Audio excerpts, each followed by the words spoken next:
All right. Good evening, everybody. And how are we all doing on this Sunday evening in July? Hope we're all doing pretty well.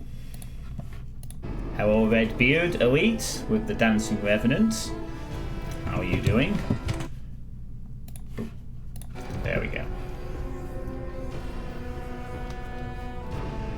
Right, so in case you're wondering where the Iron Man runs are tonight, well, while the Iron Man League is up for the month, the Iron Eagle is not, and I'm not exactly sure as to when it will be up either, because the current Iron Eagle is running until July the 16th, which I only realized just a few minutes ago. So I've messaged Pegleg about what happens with this month's Iron Eagle, whether it's going to be a thread happening in the next day or so, or whether I have to wait until July the 16th, the completion of the previous Iron Eagle, for the new one to be up. I don't know. But either way, the Iron Eagle is not up at the moment, so I can't really do the Iron Man without the Iron Eagle being up. I prefer to do them both at the same time. It's just efficient, and it's how I prefer to do it.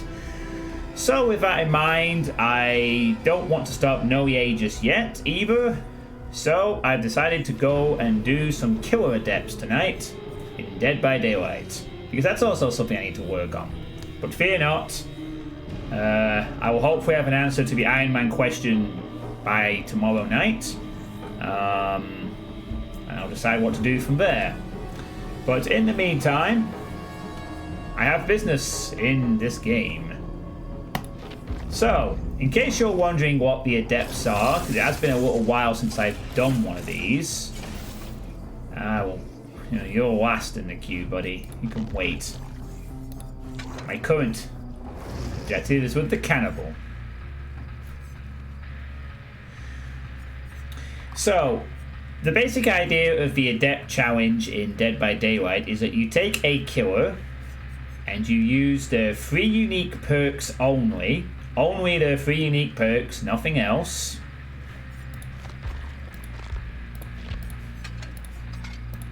And your basic goal is to kill everybody. Now, this used to be a bit more complicated, but around the time I started doing the killer challenge, it's been made a lot simpler. You use only your 3 unique perks. You can use any power add-ons, you can use any offering you like, but you're only allowed to use your 3 unique add-ons, and your aim is to kill all 4 players. And once you do this, you get an achievement. You get your adept. Sounds simple, right? Well, sometimes it is, and sometimes it isn't. It depends on the killer, because not all perks are created equally. Now, at the moment, I've managed to get through the first 8 killers: Trapper, Wraith, Hillbilly, Nurse, Huntress, Shape, Hag, and Doctor, in the previous 2 attempts, 2 streams of this. Some I managed to get through easily, and others took a bit of doing. The Hillbilly was particularly a tough one. So the aim is to go through all 32 currently available killers and complete this challenge, and then I'll have all the achievements for them. So who knows how far I get tonight. So with that in mind, the Cannibal, Bobber, Leatherface. A killer associated with camping hooks, basement bobbers, and generally being both liked and disliked in equal measure, depending on who you talk to. So, what are Bobber's, or the Cannibal's 3 unique perks? Well, actually, he has some pretty decent ones, honestly. His first one is Barbecue and Chili, which for some of you will require very little introduction, but basically, after you hook a survivor, you see all other survivor auras for 4 seconds if they are 40 meters away from the hook. This is a very useful aura read perk that a lot of killers use to find players across distances. This will be incredibly useful in the Adept Challenge, since it will allow me to find where the next survivors are most of the time when I hook somebody. The second perk is also useful, Franklin's Demise, a very detested perk to play against as a survivor. It basically means if you use a basic attack, you knock the item out of the player's hands, whether that be a flashlight, toolbox, medkit, key, whatever. And while it's out of the player's hands, it loses its charges. And after 90 seconds, the item is depleted of all its charge. So this is very useful for dealing with those pesky medkits, toolboxes, and flashlights. Can't use them if they're out of charge, right? It also reveals items on the ground within 32 meters of a white aura. And it will slowly fade to red until the item is empty. So basically, this is a way to counter people using good toolkits and so forth. You know, you just hit them with a basic attack, they drop their item, and now it's useless. They could pick it up, but that runs its own risk. And sometimes survivors will desperately want to pick up their precious item in front of you, and then they'll get smacked again. In other words, it's a bit of a nasty perk to go against, so this will be very annoying to the survivors, especially if they bring good toolboxes and whatnot. And the third perk, which I forgot he had, was Knockout. Now, Knockout basically means that when you knock somebody down, normally when you knock someone down, all the survivors can see the red aura on the ground so they know where they're at. However, with Knockout, they do not get this luxury. You will not be able to see where the survivor is knocked down unless you're within 16 meters of them, which can be very disruptive for people not in Swifts. Since you can't see where they're at, you might not be able to find them straight away unless you observe where they were at. So, you know, you won't see that red aura when a player's knocked down. I mean, you'll know they're knocked down somewhere, but you won't see it. This can be very useful for other reasons, so that players don't quite know where they've been knocked down, what's safe, and also if you're trying to slug players, this can be very effective. The survivor that's been knocked down will also crawl 50% slower for 15 seconds and recovery speed reduced 25%. And also they become blind, so they can't see where other survivors are either. Although that's not really a big deal, to be honest. The main thing is it prevents other survivors from seeing the aura on the ground. And this can be good for slugging if I need to do that. So, yeah. So basically, Bubba has some decent perks. Aura reading, anti-item, and to some extent, denying information and, if need be, slugging intel. So, combined with the fact that Bubba is a killer with a chainsaw that can one-hit down survivors, this can make him particularly effective. Now, for the add-on wise, for Bubba, probably want to go for something decent and, let's see, while revving CDO survivors within 8 meters. We'll want to be using the chainsaw as much as possible if necessary. I don't think we need to do that. We don't need that because we have Franklin's. Now, maybe that could be useful to inflict a slower heal on them. I mean, hemorrhage would be better, but I think we'll go for Grizzly Chain for the mangled effect. And then we probably want something about decreasing the sweep duration.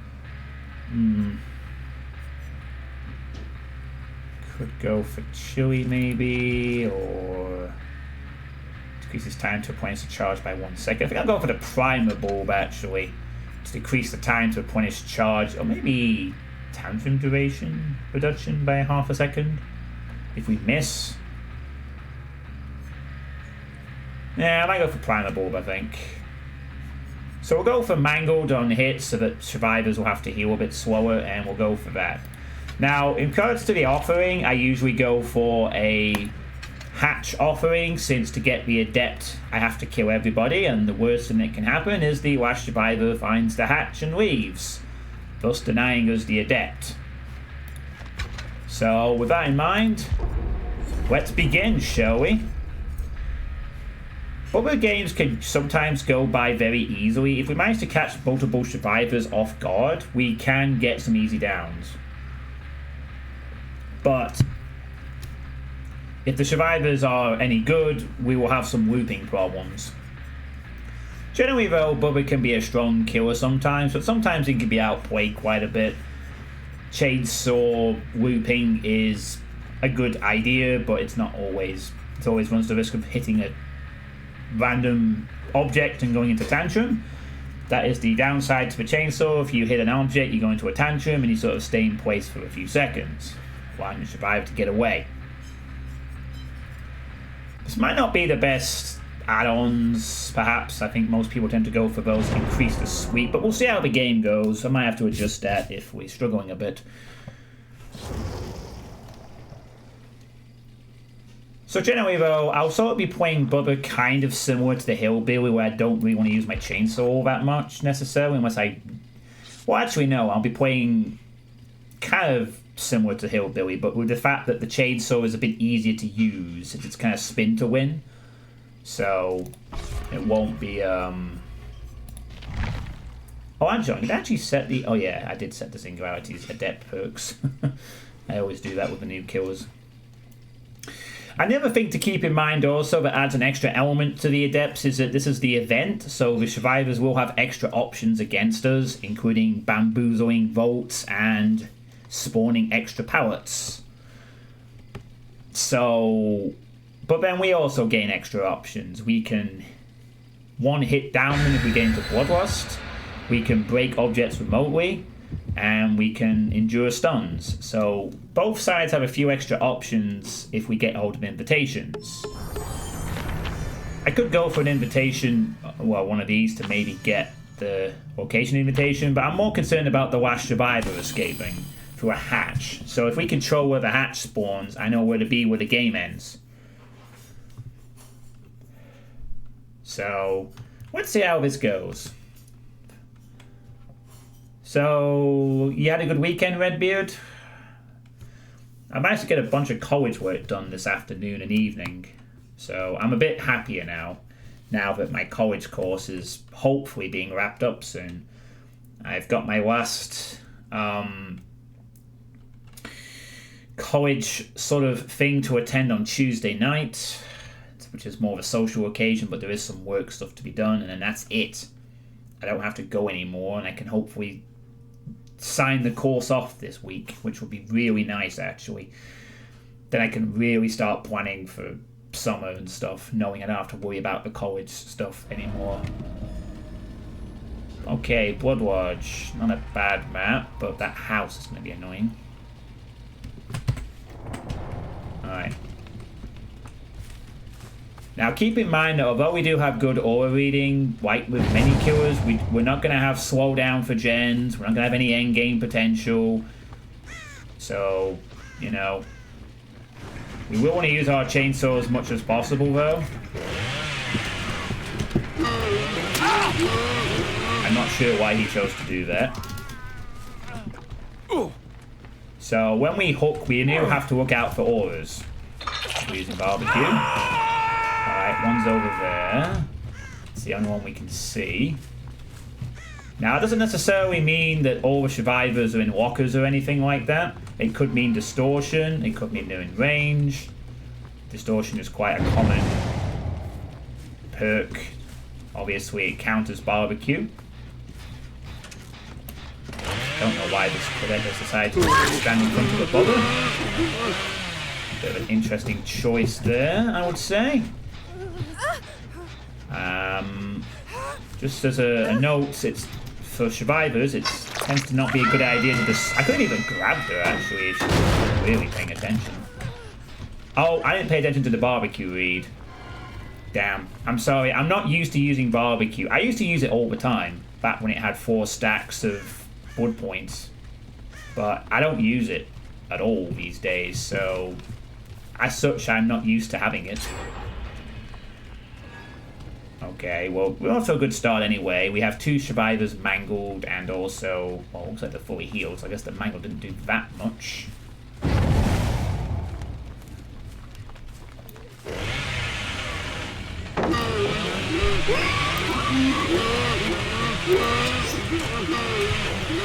Yeah, fortunately she had a bit of a loop there, so not getting any joy from that. No one's on that gen. Does she have an item there? Looks like it. We might want to consider a mouse 1 hit here. Maybe take the item out of her hands or something. Yeah, she's got a toolbox, I think. Well, you're about to hit. Yeah, I'm gonna get rid of that stupid kit, methinks. 2 gens done already, jeez. Yeah, that's good. That's 1 less med kit to deal with. She might have already used it on a friend or something, but I doubt it. Okay.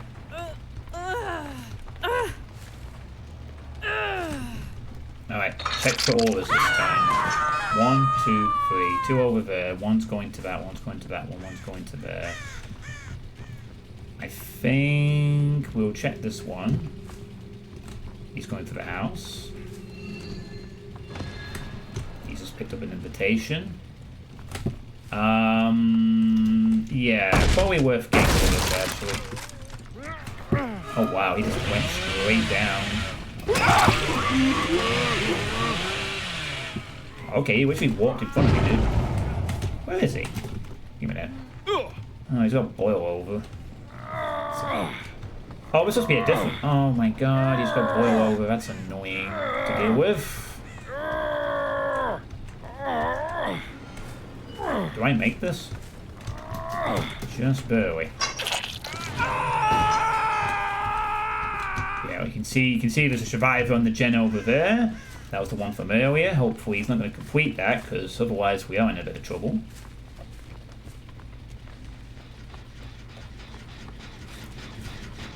Looks like they chose to leave and have to kick this. Go after them.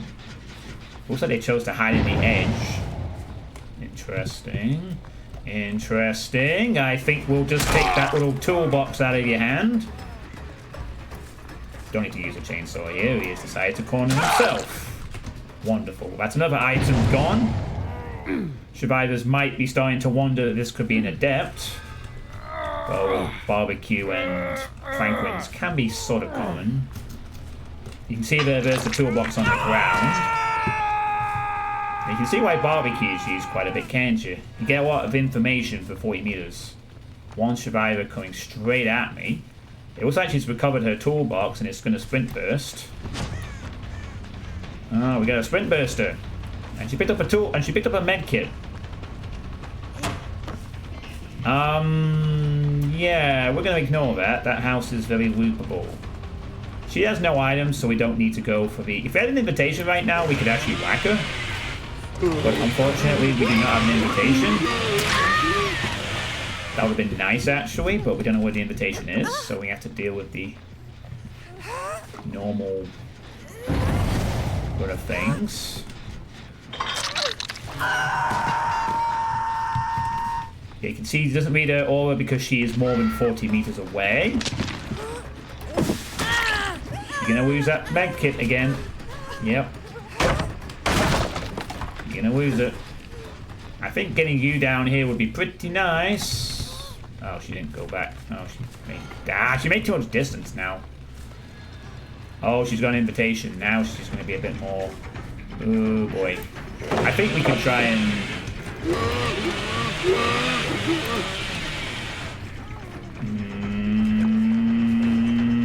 Maybe we get a hit here? Yeah. Got her. Nice. So it'll be pretty nice to get. I think we're going to lose a gen, but... Hook states at 7.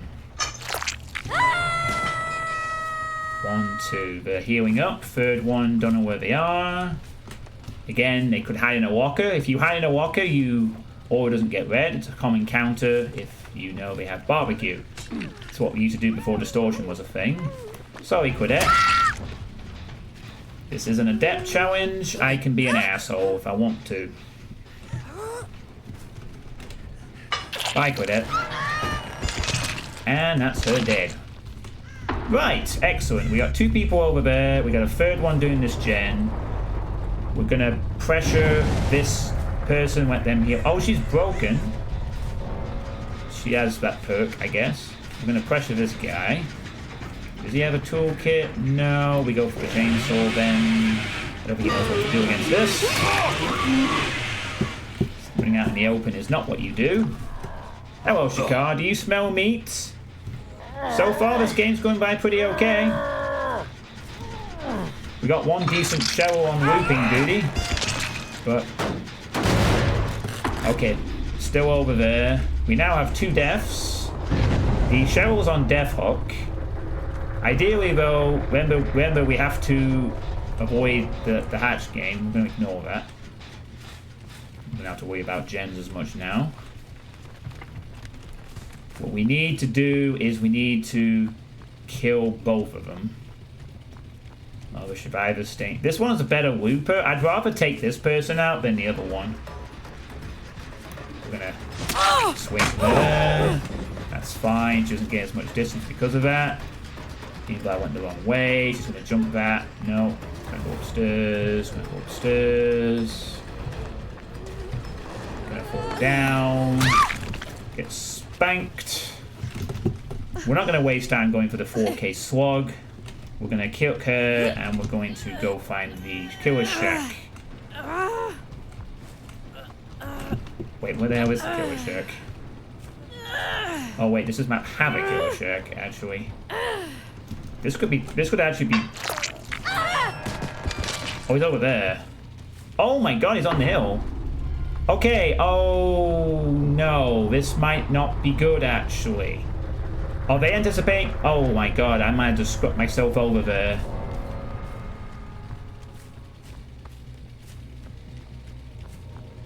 Where's the hatch? Oh my god, they didn't know! They were in such a good position there to actually get the hatch off me if they'd observed the offerings. Alright, well we can't get the hatch, but I don't know where they are now. They were on this hill. They were on the hill. Their exits are far away. Not there. I could be in trouble here, actually. Although I did close the hatch, I still have to close the game out. I don't know where they are. Okay, not there. We have a decent patrol spot, though. So as long as we don't get snuck up on too much, they're going to have a hard... Yeah, we have a good spot here to just sort of wait patiently. They have to make a move eventually. Yeah. Neither of them have been worked on, so that's good. Just gotta wait here until they do whatever. No, no, you don't have to hook them. They just have to be killed, one way or the other. Doesn't matter how. At this point, I think the survivor is screwed unless they have a magic key up their ass. Yeah, I mean, these gates spawn fantastically for me. I can keep an eye on both of them very easily. So the survivor is running out of time. Yeah, as long as they die, that's all that matters. I think even disconnects count towards this. Oh, there we go. They're going to make a play for it. Not going to have the time, though, I'm afraid. Get a map.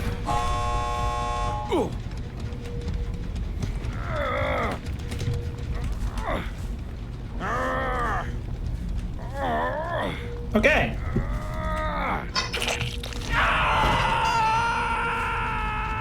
Alright, good. Good start. These survivors weren't the greatest. That doesn't matter. You get what you get. I don't play this killer too much. Yeah, this is the first attempt on this killer. And there's the adept. GG. Fun time was had by all. Well, probably not them, but you know. I don't really play very scummy, I just tap the cadet. But the thing is, in an adept, I'm allowed to play as scummy as I need to because I'm not going to have a lot of options. This is where serious sweaty approaches are encouraged.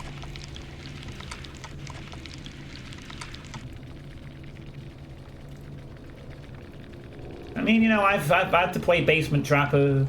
So you can see there, yeah, they had some pretty decent stuff. Well, actually, not really. I mean, one of them just had the medkit had no extra charges. So actually, she probably used it already.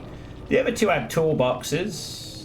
Self-care technician. This one had a lot of quiet perks. This one had adrenaline. This one was obviously the looper. They had some stuff, adrenaline, sprint burst. They were more prepared to loot killers. This one was Nice. Nice in the hole. It's an interesting one to see. It could be on the random challenge. There's a random challenge at the moment. And I guess this cadet just likes, well, we got a green spine chill, so maybe they'll just sort of starting out.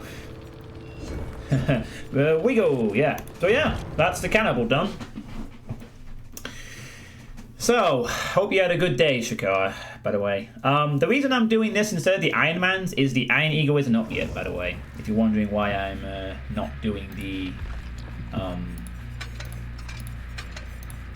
I don't really think we got any value out of that grizzly chain, actually, to be honest with you. Now this one could be tricky. Oh boy, is this one going to be tough? Oh boy! This could be an awkward one. We go from a kill that has some decent stuff to, well, this one. Ooh. I just realized there's something I need to actually have, which I don't have. Just bear with me a second. Do I have it on my desktop? I should have it. Yeah, here we go. This is what I'm after. I'm after my listing. Little thing I keep in the corner to track how I'm doing. Yeah. So, in the past, actually my success rate with killer adepts has been pretty good. The only killers I've struggled with to get the adept achievements was the trapper, due to the bugginess at the beginning. But it still took me 3 attempts to get it legit, and then 5 total. And Hillbilly on 5. Every other killer I've gotten on my first try so far. So, very, very successful at the moment. How was my day? My day was alright. I was very disappointed that I gained a bit of weight, actually, despite having been to the gym 3 times this week. I'm going to be cutting down how much food I eat. I'm a bit concerned about that, but I know what I need to do to fix it. Then I watched the Ashes for a bit. England didn't win. It was a shame. And then I did some college work, which I have now done. And I used that to sort of bide some time, hoping the Iron Eagle would be out and ready. And it's not.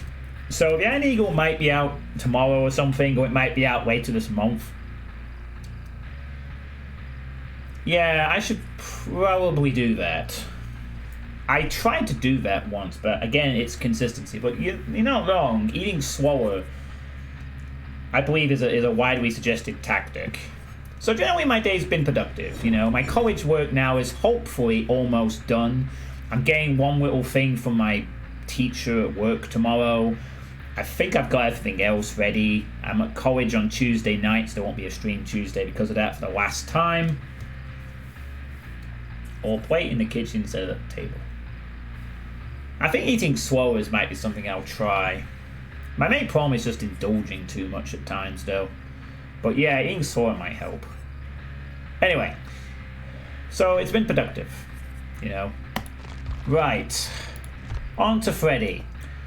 Now, this is a killer that we could struggle with, because Freddy is an okay killer, but he's not very strong, unfortunately. Has his moments, sure, but he's kind of a weak killer. He hasn't really been changed all that much. Now, his 3 unique add-ons, unfortunately, are all kind of shit. Mostly. They revolve around endgame, if anything else. So, the first unique perk is Blood Warden. Now, this could be useful in select spots. But keep in mind, I need 4K. There's a chance this could be very useful as a gamble on certain teams if we really do have a rough game. Maybe we hook someone at the end. Blood Warden pops. But if even one survivor escapes during that time, well, then the value is pointless. But there is a possibility of getting a 4K with it if we get the right team, if they don't suspect initially. But that's pretty much all it does. So basically, at the end of the game, when the exit gates are open, if you hook a survivor, the exit gates are blocked for 60 seconds. The endgame timer is 2 minutes. So if you time it right and you hook them after a minute, then no one escapes and you can just sit there and wait and watch them all die. Obviously, though, people aren't stupid. They will anticipate this perk under certain circumstances, and they might leave, and if they do, then I fail. But it might be useful in some spots. Maybe if there's 2 survivors left, one of them opens the gate, I down them, I hook the other, and now also it reveals their auras if they're near the exit gates. I think this happens even if Blood Warden isn't active. Yeah, actually this happens even if it isn't active, so you just know the exit gates regardless. So this could be useful, but more likely not. The second perk is absolutely garbage. Fire Up. Basically every time someone completes a survivor completes a generator, you gain a 4% buff to picking up survivors, dropping down, vaulting, damaging gens, and breaking pallets. So if it's completed all the gens, you get a 20% buff to various things, but this honestly is not very good by itself. It's not really going to help us that much. It's kind of crap. Will give us an idea of how screwed we'll... It might help slightly, but I don't think we're going to get much use out of this, really. Yeah, it's not haste. I think if it was haste, it probably... I think if it was haste, permanent haste buff, I think this will be a meta perk, honestly. But, yeah. And Remember Me. Basically, if an obsession loses a health state, you increase the time of opening the gates by 4 seconds per hit, and you can delay it by an extra 16 seconds. So this could be useful if we hit the survivor obsession 4 times to delay exits, but that's not really going to be enough if they have like all the time in the world.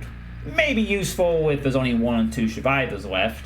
Could be useful if I don't know where they are and I need the gates to be, you know, like in the game we just had before, if the gates were less kind, it might help there. But honestly, again, you know, really endgame sort of perk stuff, nothing really in the middle whatsoever. So, yeah, gonna be kind of rough with Freddy. Now, I could go Powered Freddy, but I've never played Powered Freddy, and honestly, I don't think Powered Freddy is going to be all that useful when we have an event going on anyway. Might kind of help survivors know which ones are the fakes. Also, most people don't fall for Powered Freddy if they're any good, so I'm not going to bother with that this time. So I think what we will do is go for... I don't know. This could be useful, actually. Maybe something like revealing their aura for a few seconds if they fuck up a check, since we can teleport to the gen. So I think we'll go for the blue dress. It increases the penalty slightly, but the main benefit is getting an aura read if they fail a per check. That means we could go teleport straight there. And...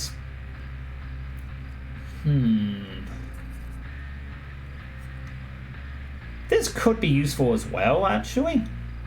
Although we'll have to be using it... Hey, Nitro, how's it going? How was... what were you playing earlier? Sunlust, was it? I think you were playing Sunlust earlier. How was that? This could be useful, but the thing is that... So this is kind of changes it a bit. If I channel Dream Projection, I can't cancel it, so I can't fake people out, but every single generator will spill blood. So survivors also won't know which one I'm going to. And with one I'm going to, also I won't appear. So I could use this for some ambushes. It could be a bit of a confusion element, but it does mean that I can't fake survivors, and I'll have to commit every time I do it. Yeah, Sunlust is a bit of a wake-up call for some Doom players. It was for me. Back in 2016 when I played it, it was the first WoD that forced me to lower the difficulty from ultra-violence. As Alfonso... that Alfonso thing. Anyway. I'm tempted to go for that, but I'm not sure. Might try that if we have a few more games. Freddy could be tough. Now this one could be interesting. Hemorrhage on Dream Pallets. An affected survivor will leave blood trails even if healthy. Now that could be useful. It'll trigger hemorrhage, and hemorrhage will also give blood trails even if they're healthy. That could actually be useful. So I think we'll go for that. I mean, Headbridge also means that they will be interrupted on heals. We're going to be using Dream Snares, so could be useful, definitely. Allows us to track a little bit, and this will also allow us to see the aura. But generally, Freddy is not a very strong killer. He doesn't have any cosmetic. Well, he has bloody cosmetics, I guess, but that's it. I have no cosmetics because they didn't get a license for any. Yeah, I mean, Freddy can have his moments, but he's a weak killer. So I might struggle with this. If the team are any good, we'll definitely struggle. I can't think of anything else I know that might be good. I mean, the only other one that might be useful is some Freddies use this one so that people can't fail skill checks to wake people up. And also be able to start in the dream world. Because the more trials in the dream world, the faster my teleport powered recharges. And this one just means you get 15 extra seconds on exit gates for block. That could be useful in a clutch, but honestly, it's not really a big, you know, I don't think it's that great. If it was like 30 seconds, maybe. But we also have Blood Wardens, so we don't really need that necessarily. It's nap time, yes, Spider's Sweep. This is one that some Freddies tend to use. It just keeps people in the dream world. I mean, I might consider using that in the second game if we have to. Maybe pair that with the Z block so that people are already asleep. I mean, it said you use the 15 seconds, you only have 45 seconds to leave. Well, the thing is that the 15 seconds only applies when the gates are open initially, I think. So it's not like you can charge the 15 seconds. It's literally, as soon as the exit gates are opened, you gain 15 seconds of waiting. But if they choose to wait 15 seconds, then nothing happens. Back when the Dual Merchant was being prototyped as a placeholder for the core traps, we used oversized skulls that survivors wore like helmets. It was hilarious to see a bunch of skeletons running around the trial. Yeah. So obviously the main advantage of Freddy is being able to teleport to generators to keep pressure, but we have to keep survivors asleep to be able to do that. And really, you know, if you're playing against competent survivors, then Freddy will be a bit... You'll see how bad he can be. I mean, I think people play Powered Freddy because he has more manipulation or something like that, but... There actually was a bug when the event started where the event pallets, if you use them, the pallet Freddy couldn't use the pallet in that spot afterwards. So it was a bit bugged. So we know where the catch is on this one. And we're not going to use the snares immediately. 5? Okay, it's 7. I guess not. I haven't played Freddy in a very long time. So we can't teleport at the moment. Survivors will be able to hear our regular aura and whatnot.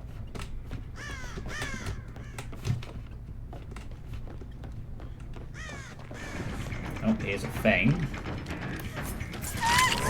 When we hit them, they go into the dream world, and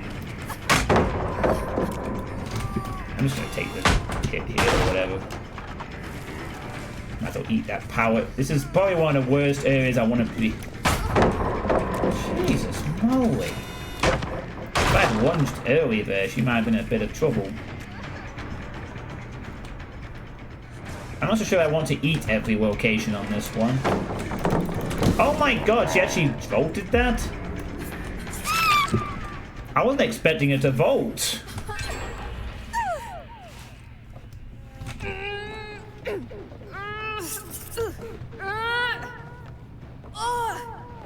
Hey, Deathwing. Hey, yeah, you were like a Powered Freddy main. Wow. We're not getting a lot of mercy from this one, are we? I will deal with that in a minute. Oh my god. Was that a grab I could have had? So there's my 4%.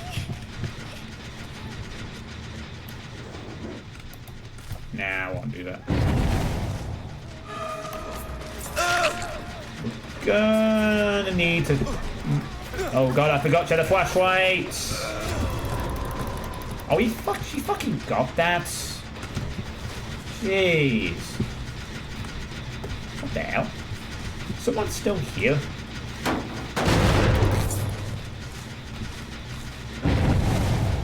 Ugh. Ah, you can see there they failed a skill check, so I know they're nearby. That's actually really good information for me. I think this thing needs to leave this game first. Yeah, we're not going to do that. This thing needs to kind of go. She's not in position for the flashlight this time. Good. I might put a dream snare there, so... I think I will put one here, actually. Yeah. Another gen got done. Oh, so there's one over there. It's not great, obviously. Oh, wow. She went straight for the save. Yeah. So that person is now... I want this thing out. They're a flashlight user, so I really don't want them to hang around the game that much.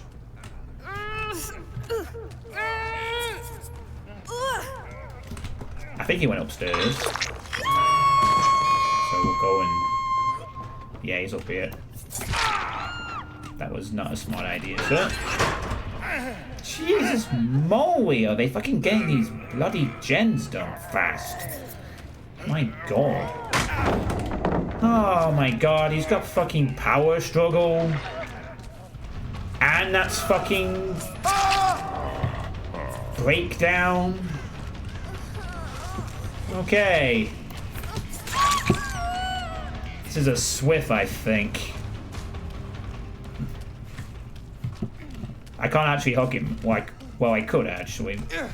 There's another hook nearby.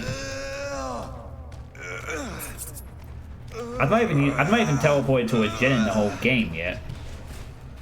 Because I've been so busy with other things, you see. Oh, that's not background play or breakout. I'm gonna place one there.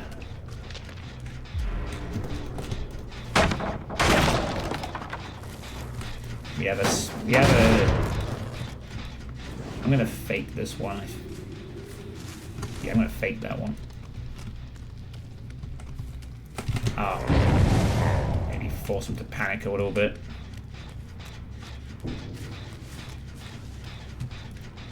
They didn't pop them. Oh, I had the scratch marks wrong. Oh, that's a fail. We have a Cheryl. They're all injured now. That's good. We have a lot of injuries. Hello. I'll take that. Do a quick one there to throw them off. Okay, the good news is though is that we do have 4 hits on the obsession. So remember me is going to get max value at this point. That's the first hook.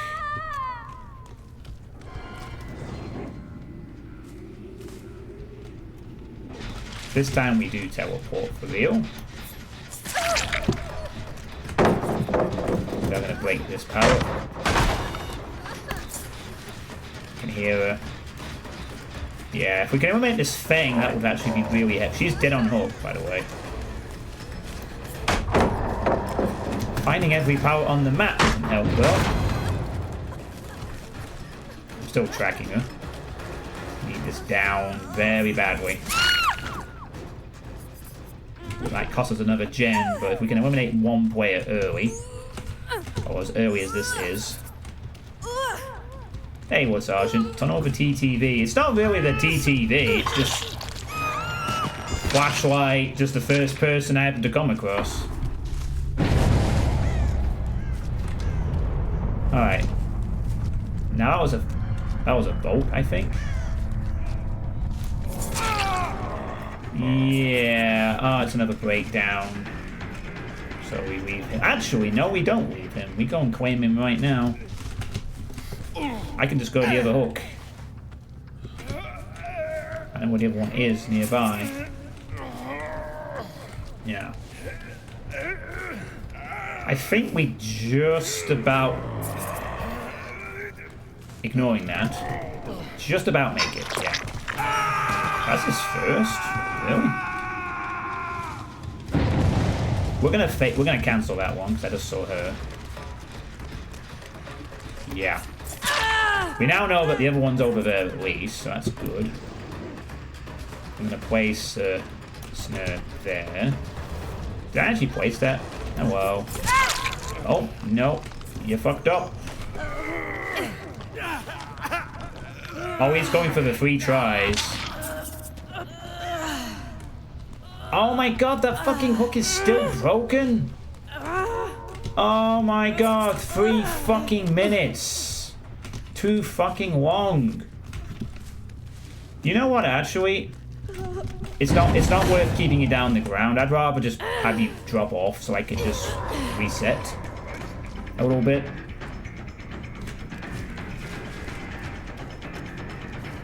So I break down. That would have been it. Alright. That's alright. I'd rather head towards this side. I got 2. Wow. He boil overs there? Yeah, I know where the hook is though. So you're gonna go out the game now. The boil over bitch. I think he took the risk because he figures I might struggle with the boil over, but no. Place one there. Alright, we have 2 injured people and we know that the hatch is gonna be on that shack. And we now know where the last survivor is, sort of. And at this point, we need to get to the hatch quick. Actually, no, she's not dead yet. Oh. Where are you?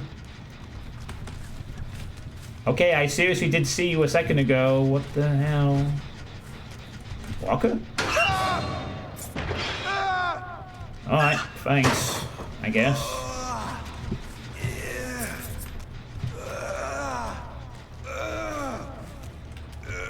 Oh my god, why am I getting stuck on a random rock? Alright, done. Never mind. Yeah, I thought I'd been a Swift or a part Swift. It could have just been one. The TTV probably had 1 or 2 people with them. And there's the hatch, and there's the adept. So it turns out that we didn't need the to worry about the end game at all. Yeah. I mean, that could have got ugly. They did have some good... I mean, they got some value of breakdown. Boil over nearly worked. Power struggle cost me a hook. They weren't exactly underperked in any shape or form. They were very prepared for... They even had fucking 2 adrenalines primed and ready, but... Blue Dress actually gave me value once in that game, and I don't know about the Z block. I didn't really have time to place many snares or teleport. I mainly spent a good chunk of that game at the beginning trading a few hooks.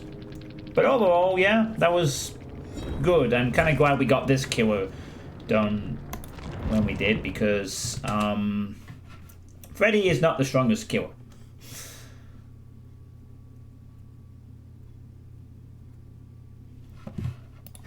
But, yeah. That's Freddy done. Nice. Alright. Next up. The pig. And the pig got nerfed. And because of this, the pig has now been nerfed once again.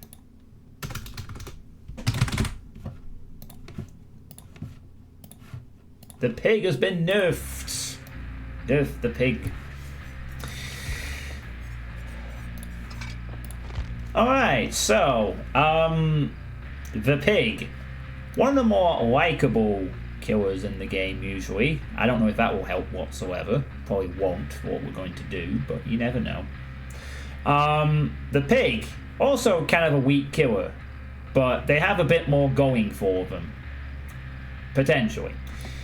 So obviously we've got the traps. The traps could be useful if we can activate them and keep survivors busy. The ambush is nice sometimes.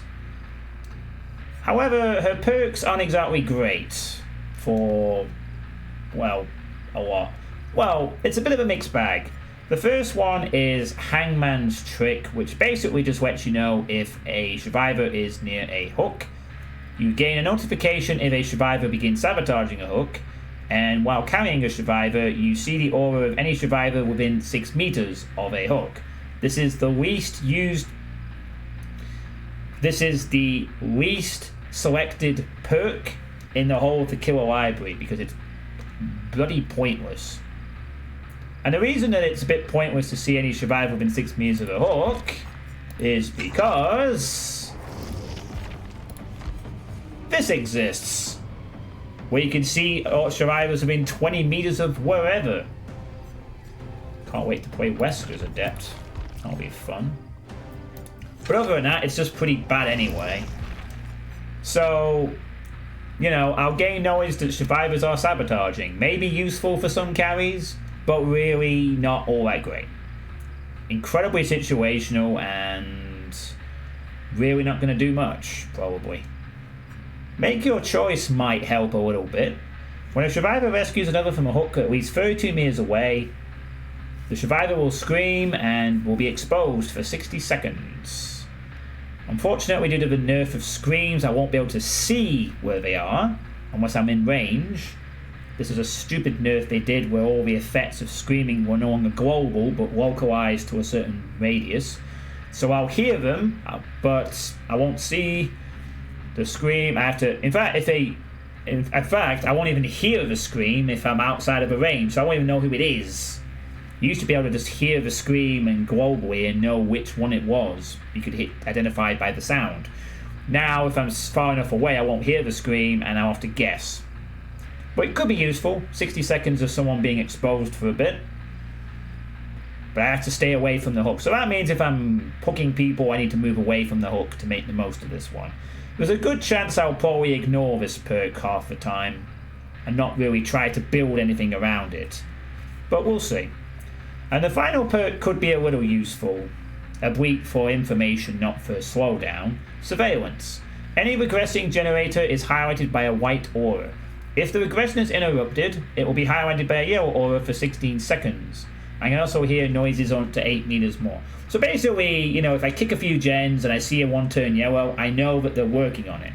Potentially, probably the most useful perk on the pig of the 3. You know, Make Your Choice will get occasional value. This is complete trash. And Surveillance is occasionally used by some killers to track gens, especially if they can get to them quickly. I mean, we can't do that as pig, but you know, it's useful. Alright, so usual Killer Shack offering, and then add-on wise, what do we go for? We probably want something to do with the traps, maybe? Decreases the reverse bird trap death timer by 20 seconds. That sounds really nasty and unpleasant, and I'm going to select it. That might get me a kill. Now, what else should I go for? I could also go for something that increases... I could increase the search time. Ooh. I could increase time required to search a jigsaw box by 33%. So not only do they have 20 less seconds to get traps off, but they also have to search the box a third slower. This could combine quite nastily if they have to go across the map, honestly.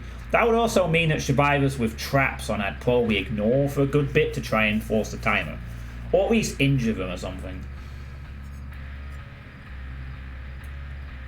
I could also go for Fist for Intel, but I think we'll go for that then. I think we'll go for trying to get some burr traps and use that to sort of try and kill them. I mean, trap kills will count and burr traps will also slow them down. So we might as well have a very nasty I think there's also one where, yeah, this is it. Annotated plan. Whenever generator is completed, 10 seconds removed from the death timer of... Ooh. Ah, but it increases the death timer, so it kind of counters tampered timer a bit. Well, actually, no. It would negate tampered down to 10 seconds reduction, but it would remove... Nah, it's not worth stacking them. It's a bit pointless. We'll go with that. So we'll basically try and evolve around the traps doing some work for us, and hopefully they get screwed over on RNG and we'll die. If we just get one kill because of this, it could be nice. I mean, otherwise I could just go for something to increase the ambush charge, maybe.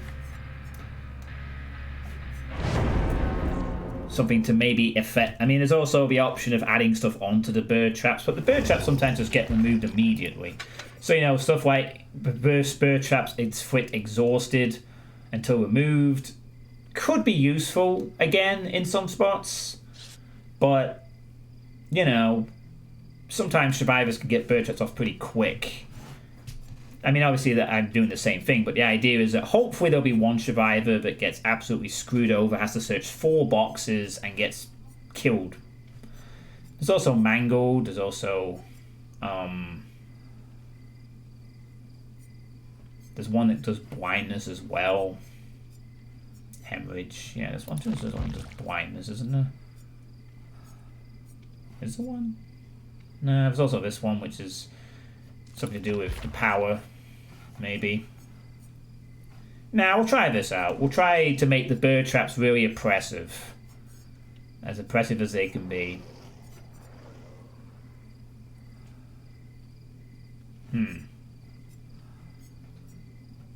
I can put mangled, exhausted.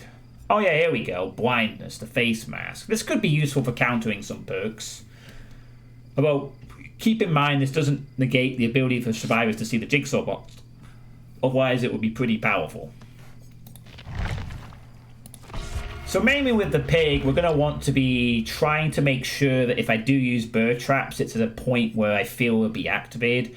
Like, if it's like one... Like, obviously, I'm obviously expecting gens to fly early, so when I catch an early survivor, placing a trap on them straight away is a good idea to force the activation. But later on, I might have to be more careful. You know, I don't want to waste bird traps when there's no threat of them popping, necessarily. But having the slowdown is also pretty good. And also, survivors at endgame can't leave with an active trap on them. So if it comes to a case that, like, there's a few survivors left, 2 of them have an active bird trap on them,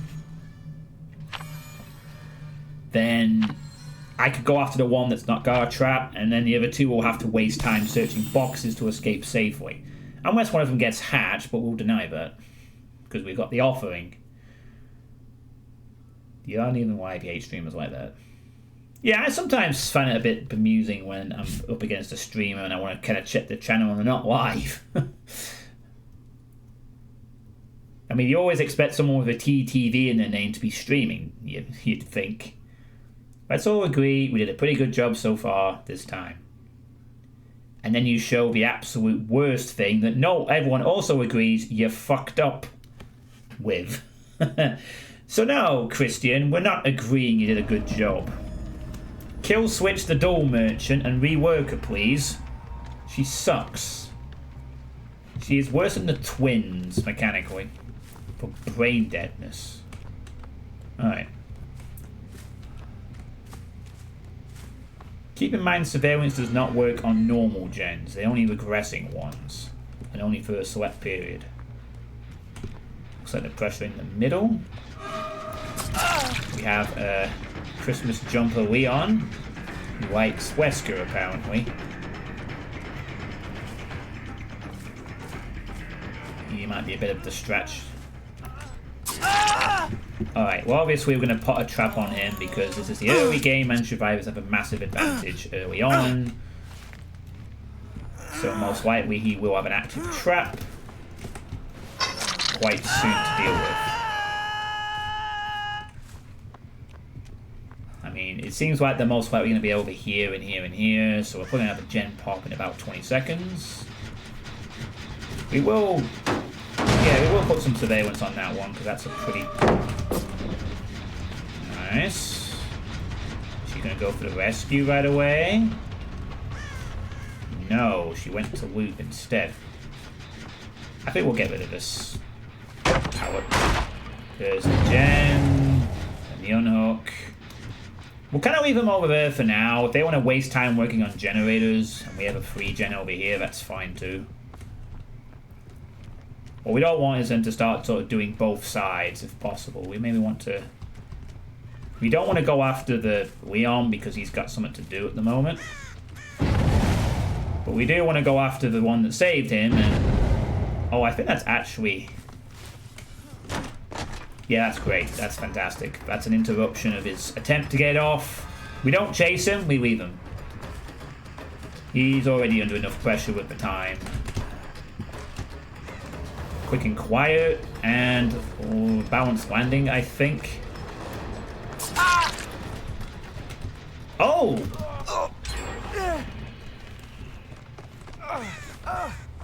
Oh, he was exposed. Change left. Didn't fall for it. I could have placed a trap on him, but I think we got enough that. Make your choice value there. Nice. Alright, we still got the gens over here. Oh, we did the middle one. That's okay. We've got our free gen assigned, and it's... Get rid of that. I mean, as long as we keep all of these free, you know, and get some damage done in the meantime while we wait. Yeah, she's getting a trap on her head. Very quick as well. Because we're gonna... I mean, if I stretch out too much across the whole map, then I'll essentially just be extended. But if I sort of keep it to this side and don't give them much over here, then... Okay, looks like the Leon got a trap off his head. So I do want to check these gens. These are the three I'm gonna... Jeez, they rescue bloody quick, don't they? Which means they're countering make your choice. Finally an invitation. That'll give us some extra options. Oh my god, they're actually trying to spread the gens. That's a little worrying, actually. If they spread the gens and my entire strategy doesn't work at all. He's not exposed. That's fine. We can now keep an eye on that gen for a bit. That's kind of critical. We don't want to lose the free gen. He's already working on it. I'm actually going to pop that remotely. Get back to the generator, and we might just have lost the game.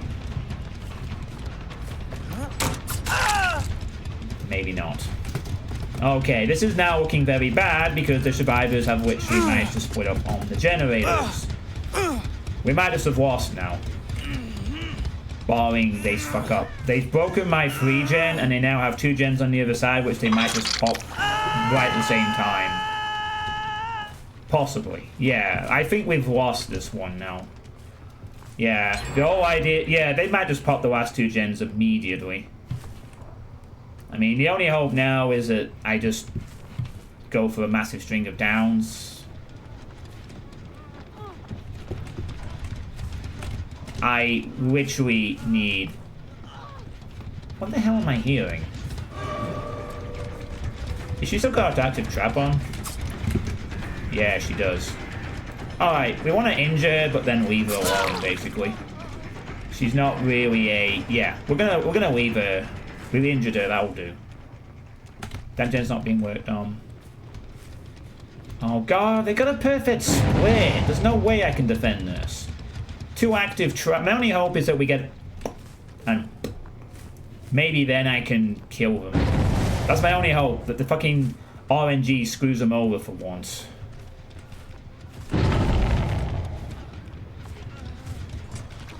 Yeah, we leave her. We do not interrupt. That will force the reset of the timer.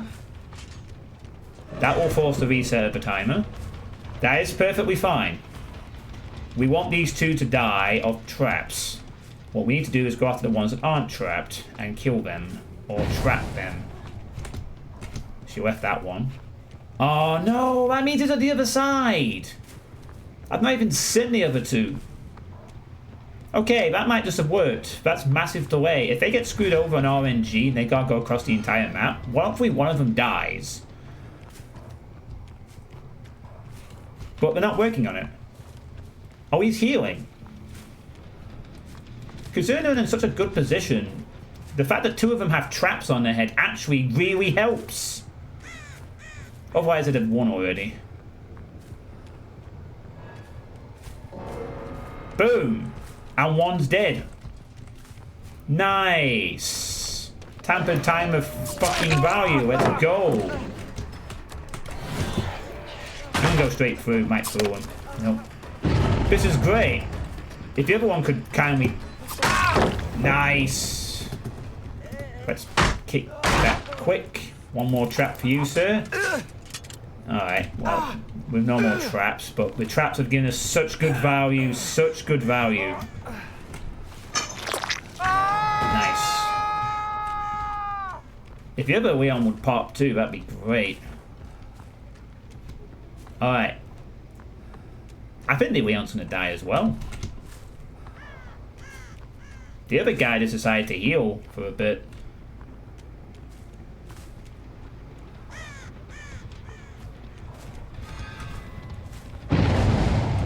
Okay. Or someone rescue. Oh my god, 2 kills from the traps. That's completely changed the game. If those people didn't die to the traps, they would have had no pressure left. And suddenly, there's a chance. And one of them still has an active trap to deal with. So now he has to go and deal with that.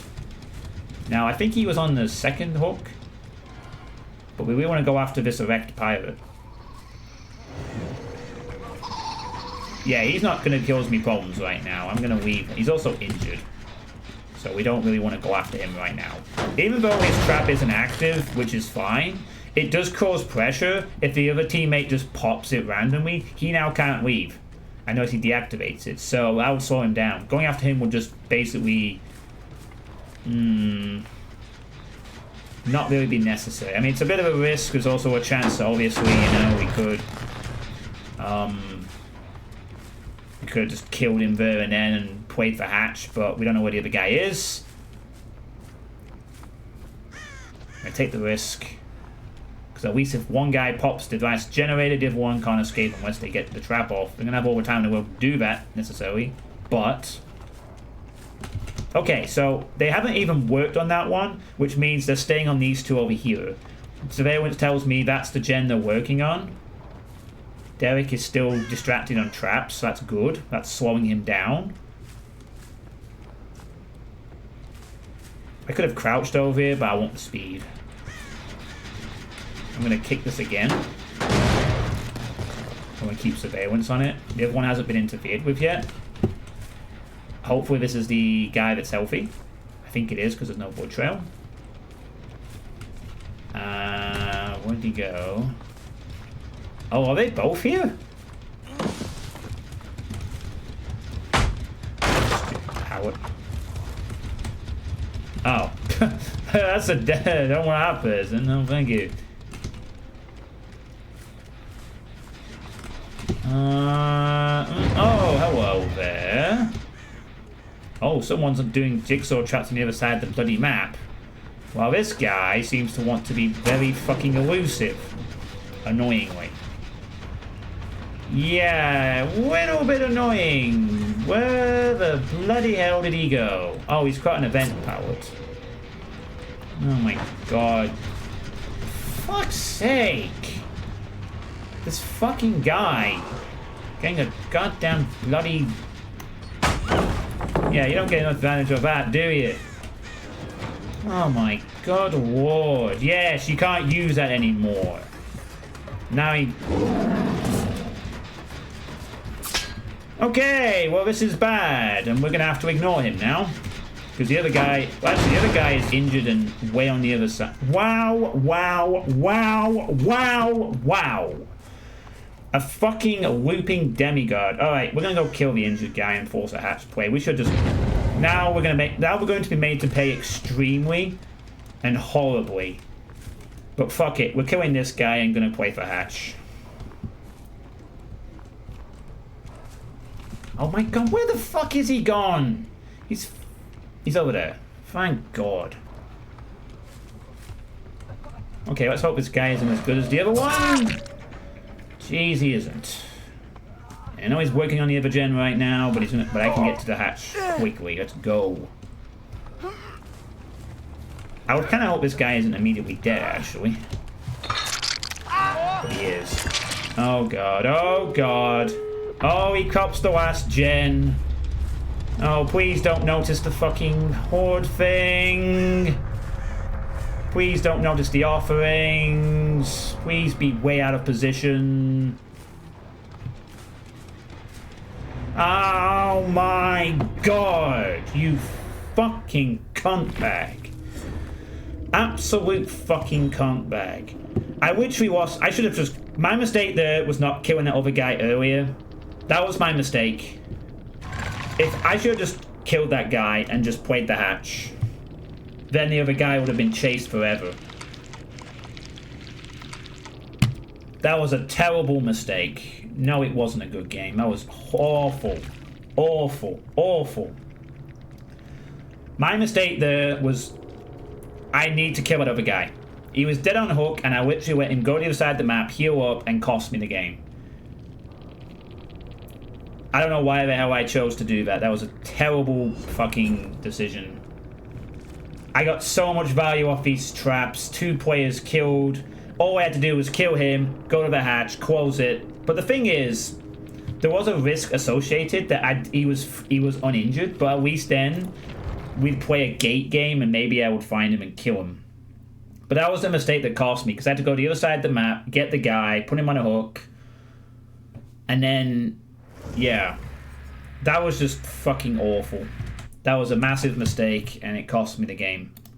Because the other guy looped too damn much. I should have suspected as soon as he was looping too much. What I should have done is I should have committed to him and stayed on his ass. The other guy was nowhere near getting that gen done, and that guy was just pounding on it. So my mistake there was just I should have stuck to that guy. I should have just kept going, stayed on him, stuck on him, and been on the correct side of the map. So that was really bad, honestly. Apart from that, though, the tampered timer and creative gears was fantastic. 2 kills because of that. That's going to be... I'm going to run that again. That definitely helps turn those traps down. Like that. You're getting face camped by a bobber right now. You feel so honoured. You almost played the pig earlier. The pig can occasionally be fun, but she's not a very strong killer. Unfortunately. I mean, she's got a little bit of everything, but ultimately, you know, against good players, like you just saw with the looping and shit, doesn't have a lot to offer. But nah, I fucked myself over there. I should have chased the other guy. I think I was too worried about, like... Nah, I was just poor. The mistake was not letting that other guy go, but actually I think my bigger mistake was that I should have realised the other guy, even if he got the fucking gen done over there, the other guy is... I'm near the hatch. And also the other survivor is injured. That guy was not injured. And he was paying attention to the offering. Now, I can't do anything about that. Obviously, the risk of the offering is if the other side are aware of it, then, you know, but that was a horrible mistake. I felt like that was a winnable game. It was definitely winnable for the 4K. All I had to do was just be aware of map positioning, and the other guy would have been screwed. He could have even tried for the gate, and I might have found him, because he was injured. He wasn't going to be hard to miss. But yeah, if I get a full team like that, then this pig adept will not beat. And that's the first time I've actually had an adept go past 1 since Hillbilly as well. My streak of first time adepts ends at 7. But I knew this was going to happen eventually. I mean, we're sort of in a patch of killers now that are kind of okay-ish. But yeah. Well, we just go again. Try and get a better game.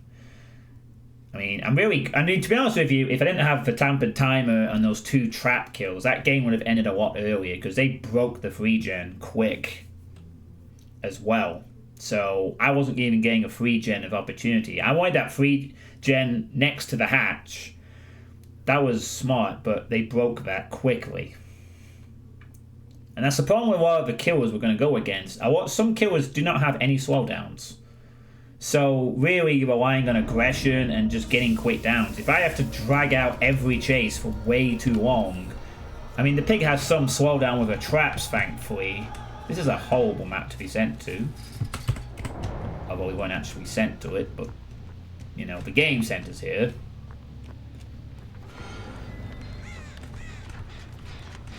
Yeah, this map is not exactly great.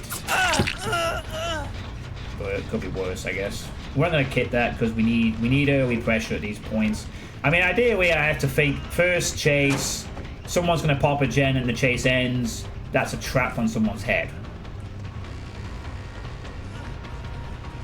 Not really happy about this. But he actually fucked his movement up there. We need the trap on him very quickly because... Okay, 1 survivor we've accounted for. 2 we haven't.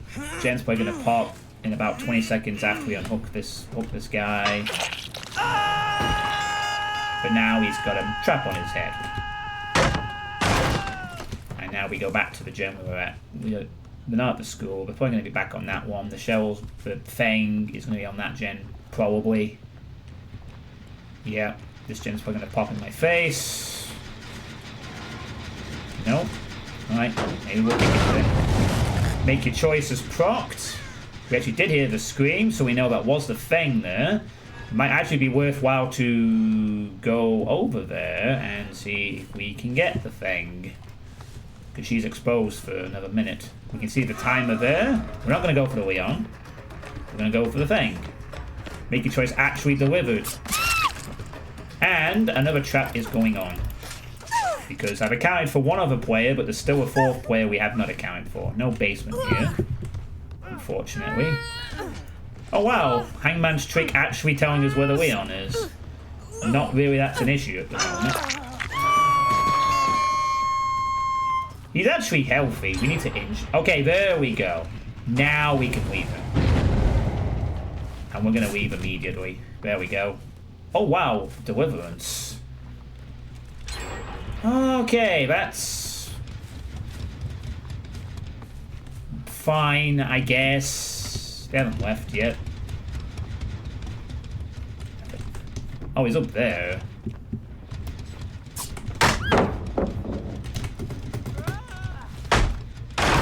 And of course he gets... Oh no, sorry, that's the wrong player. Apologies. Okay, Fang. Fang! Jesus Christ, Fang, no. You have decisive? That actually works out nicely for me. No, that actually works out nicely. I interrupted her on the trap. That should be perfect. You carry on.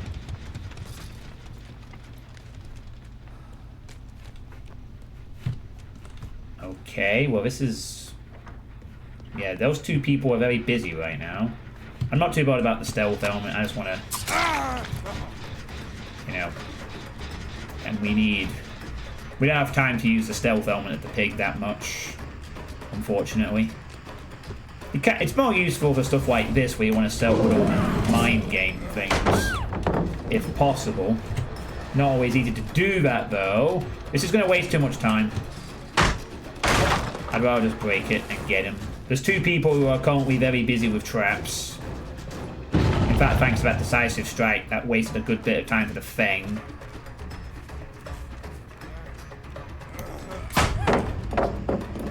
Oh my god, man. Okay, he's gonna take too much time. I need to go back. One of them got the fucking trap off. This is not going well. This is very, very not going well, though. Otherwise. Yeah, Okay, Fang. No. I'm sorry. The trap looks like it's almost done on you, but I'm still putting you on a hook. I would infinitely prefer you to be struggling a bit. She's almost dead, though. But once someone unhooks her a second time, great.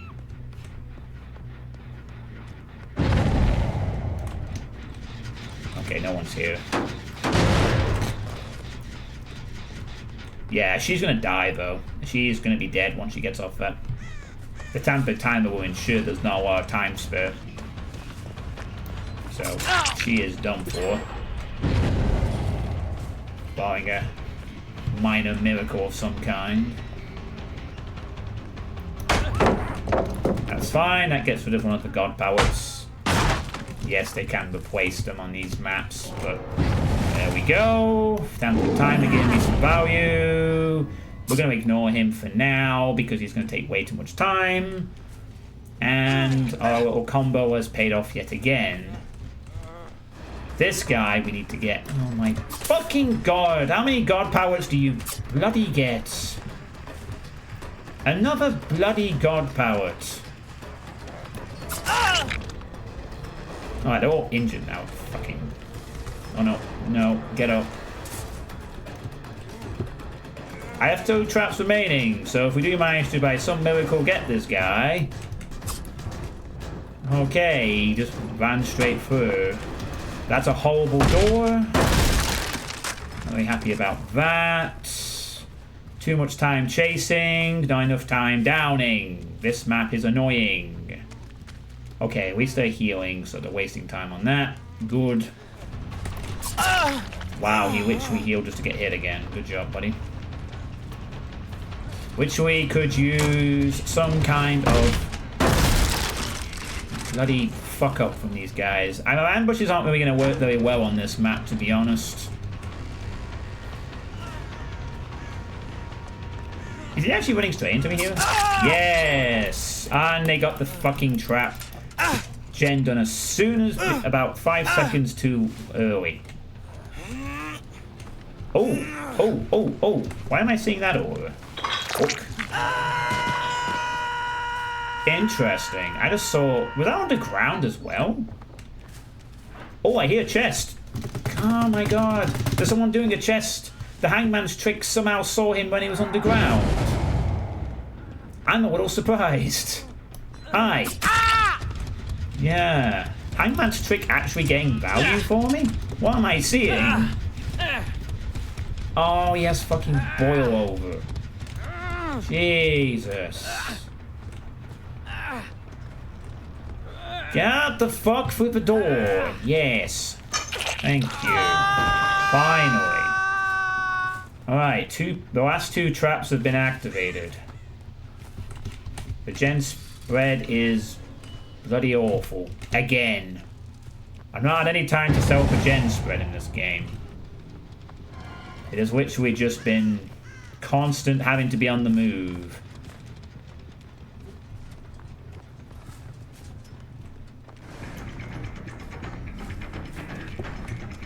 Yeah, you need to... Oh my god, make your choice. And he's finally... And a second make your choice value play.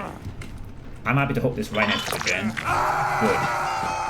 One guy's gone active. Oh, the other guy got it off already. Jeez. Couldn't get any more value from those traps, huh? I guess I had to sell for 1. Other guy has still got it on him. There's just too much spread.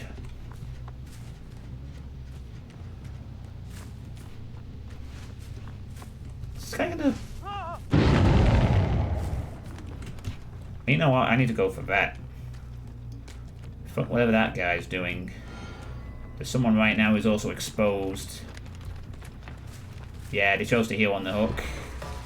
Very greedy, must have We'll Make It somewhere.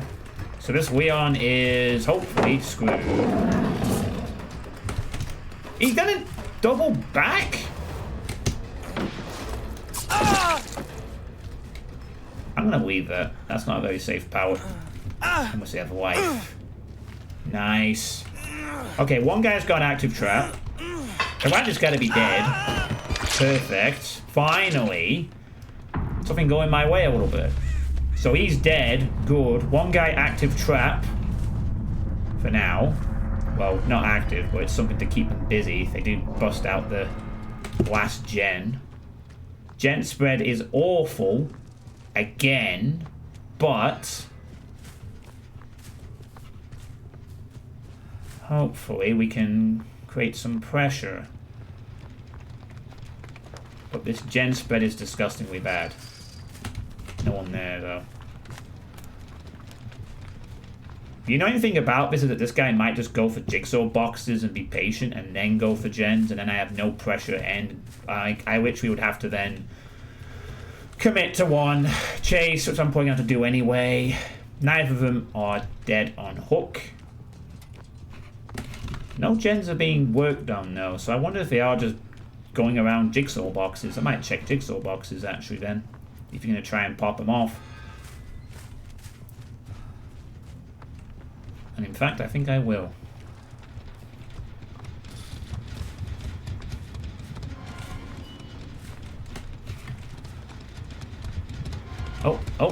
Oh, yeah, we want to... I don't even care about that right now. I know everyone's not really working on boxes at the moment. Oh, the one time where they actually decide to go through the box. The one time they actually decide to walk through me.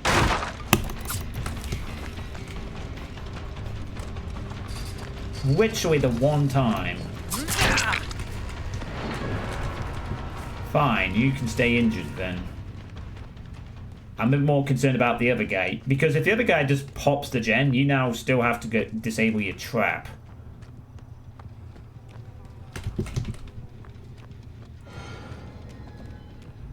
The moment that changes, however, the first chase is the one I commit to the end of the game.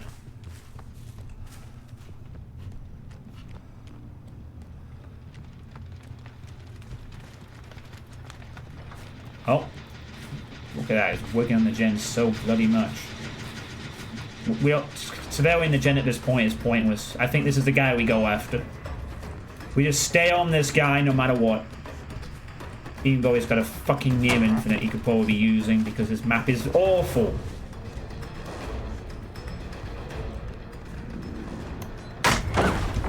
The event doesn't help.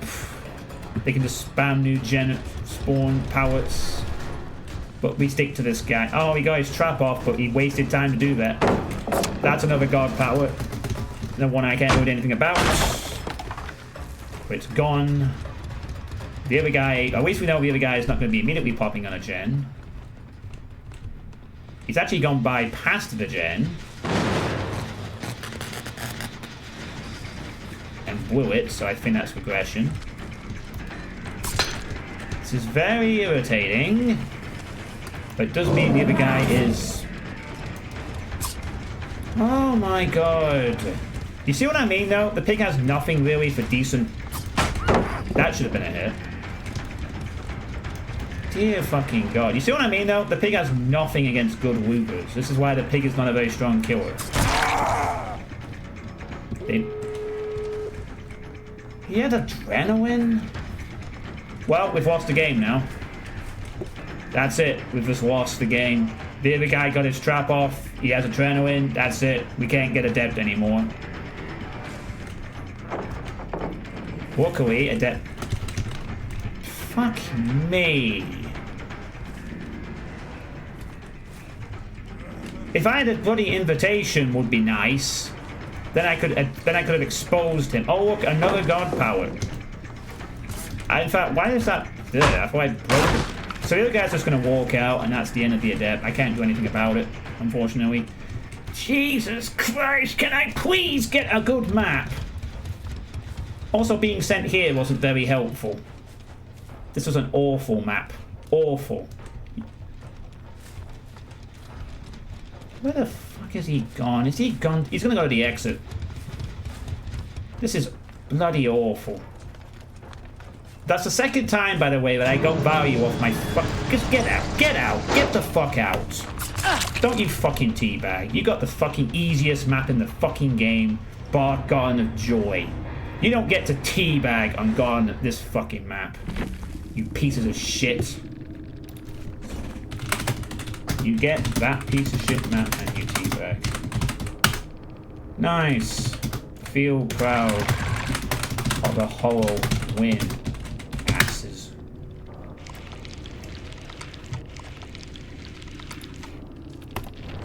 Why would you fucking teabag? You don't teabag on that map. You know. It's just bloody stupid. I'm literally going to have to bring something more serious, so I don't know what else I could do. I'm getting value from these traps, but I just can't get the survivors to not rush generators. It's almost like I have to bring a map offering and put myself somewhere favorable, but I don't really know what's super favorable for the pig, so I could... And the problem wasn't even the map offering. So, this is a bloody frustration. Bloody frustrating. This killer sucks. Without the good perks, this killer can't really do much. You don't get any time to really use surveillance. Make your choice got me value. That helped more than anything. And this only gave me one bit of information that I couldn't capitalize on because the map was shite. I still think this is a good combo though. It has been getting me kills in both the attempts. It's just not enough. And it requires really good RNG. I mean, I got 2 in the last game. That's the game I really should have had. But there's nothing else that really is any good. The traps aren't going to get any stronger than that.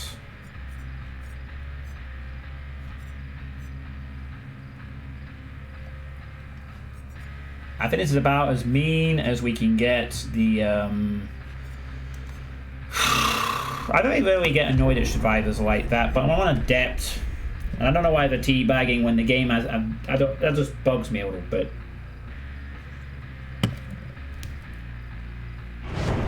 I know it was only at the end of the game, but still... It's... The map choice just favours them immensely.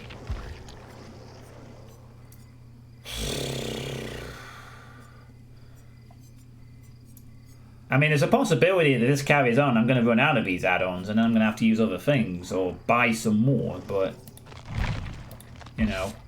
I really feel like that first game was the one where I should have secured a win, and that second game was just a bit of a hope for the traps helped once. Decisive Strike actually helped get that thing in a bit of trouble.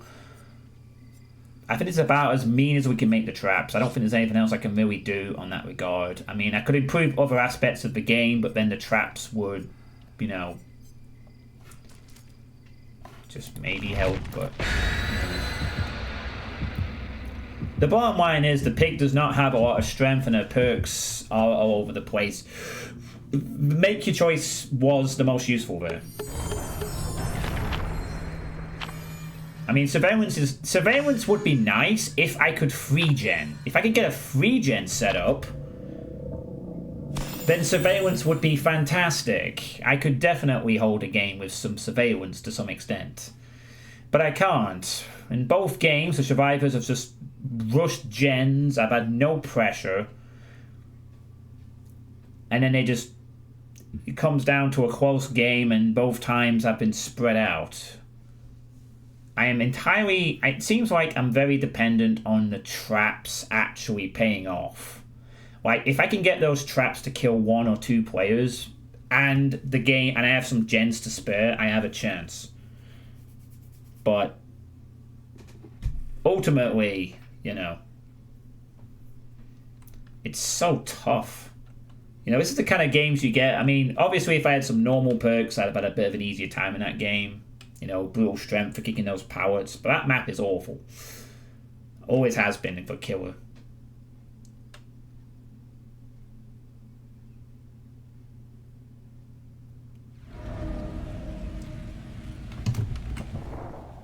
But I don't really know what a good map for the pig would be. This isn't it. Not with that bloody hut. Oh wait, is this the... Oh, never mind. It's not that one. It's the temple. Well, I don't know then.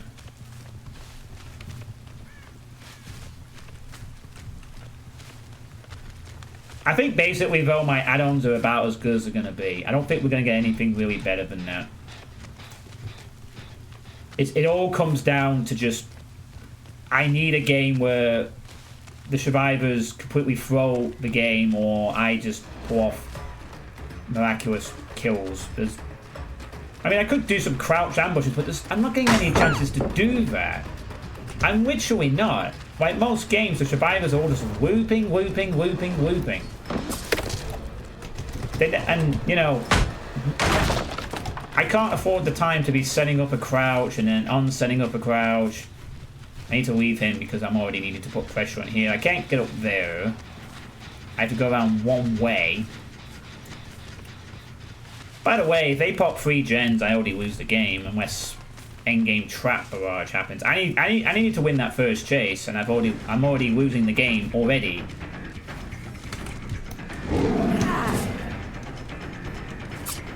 Already losing. Already gonna lose 2 gens with no pressure. There's 2 survivors on an account for. Okay, well, thankfully, just in case she decided to get greedy there, but she didn't really have to. I had to commit to this chase. Luckily, it seems like I'm interrupting a gen. Nice. Maybe I'll change. I'm not going to kick the gen, it's a bit pointless. Oh my god, she has life. Oh no, maybe I should have stayed on the Kate. I'm going to try something a bit different. That might actually have worked for me. Yeah, that's not going to be the only gen that pops either. You think that's the only one? Nope. There's going to be another one in a moment.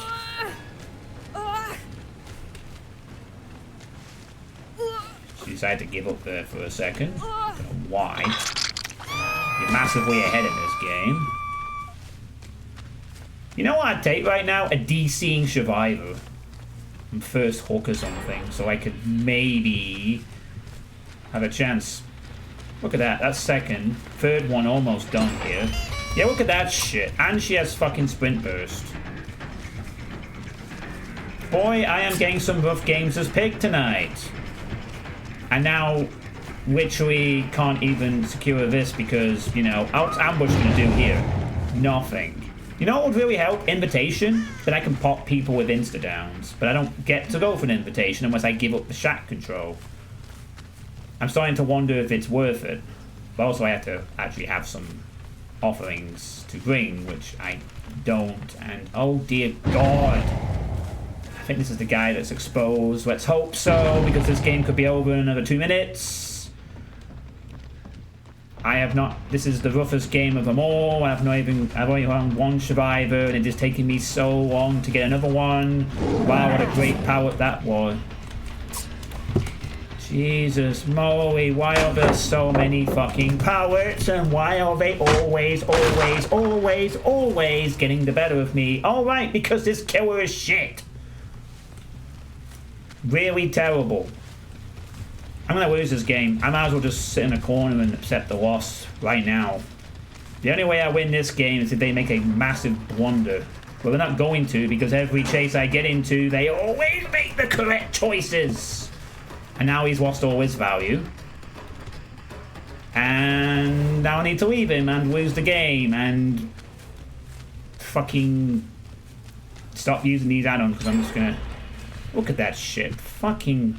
And you wonder why killers have to bring meta perks, just to get the game to slow down.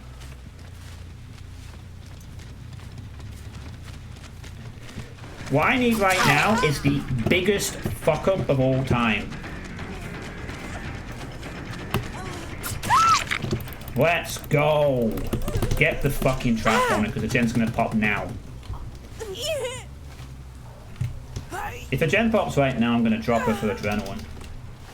Didn't know. Thank God. That's a second fucking hook.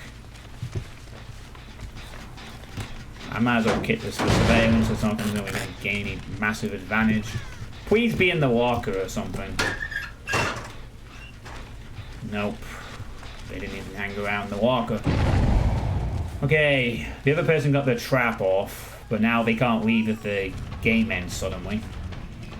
I was too far away for me to make the choice, and I can't go after them because the gens.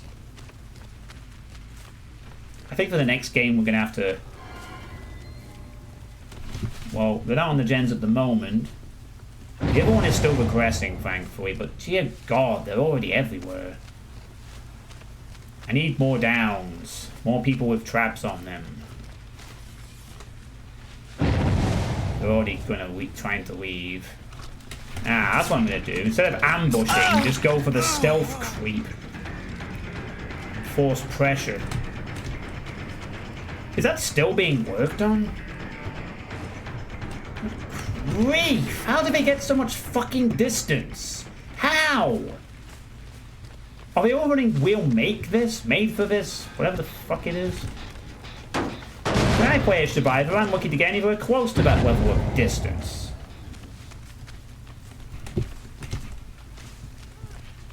Yeah, we're going to be interrupting you. In fact, we're going to be downing you as well. We can no longer be playing nice anymore. I need you dead. And then I somehow need... Where the fuck is the hook? Why is there no hook over here? There's one corner of the map, zero hook. Ritual God spot almost. If they had boil over it, would be. There. Okay, that's not being worked on. Good. That's regressed back to 0. This is the gen they're working on. Oh look, they pop it. And she had adrenaline.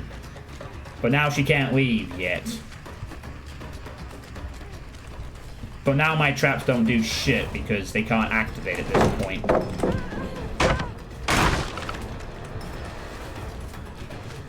I don't think we can win this. I don't think... We might be able to secure 1 kill though. On the... You know what? Actually.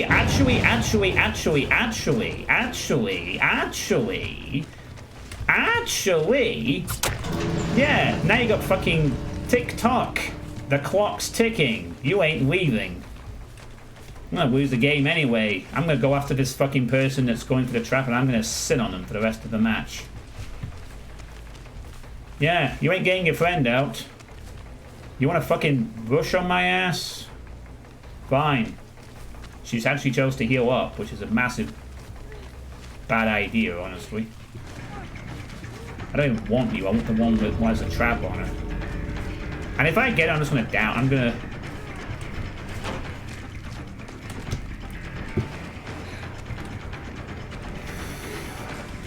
Fucking hell. Please tell me you don't have hope. Oh my god, she literally has... I'm gonna sit here and wait a minute. Oh, she got the trap off. Well, there was no point in doing anything else. Please, for the love of God. Yes, let's go. Dear fucking... I know that trap isn't going to be activated, but fuck it.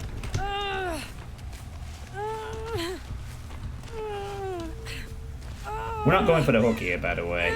We're going to drop her here, and we're going to sit and wait.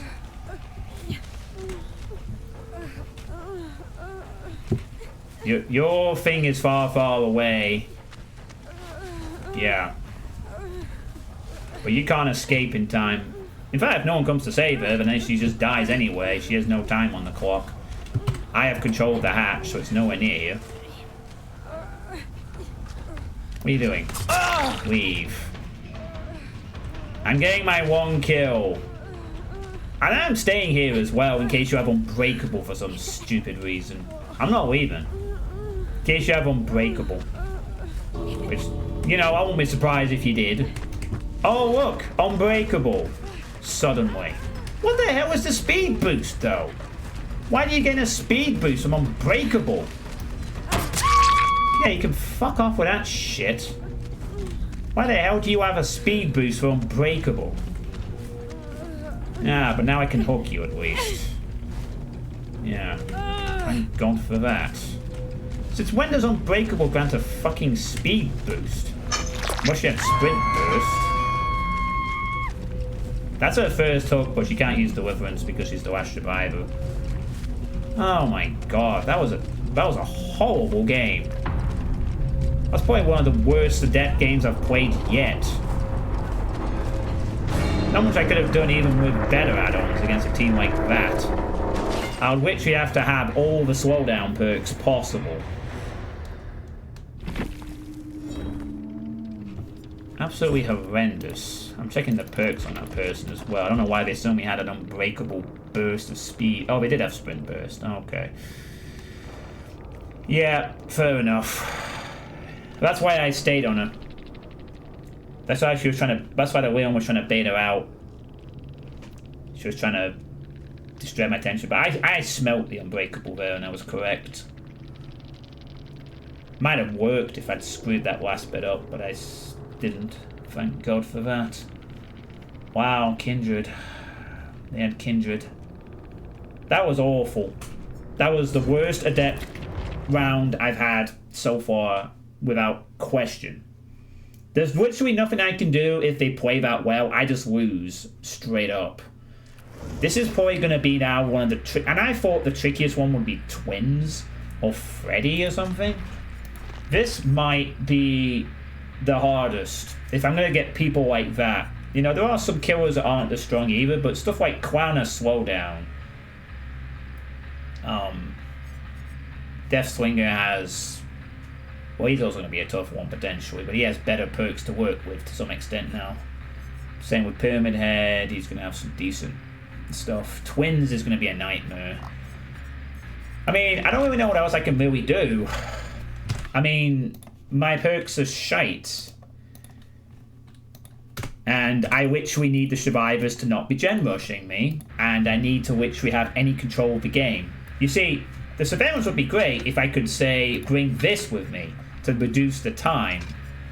But because it's an adept, I have to somehow make 3 perks that get very small value work. I have to keep sending this because otherwise I lose shack control. I need shack control.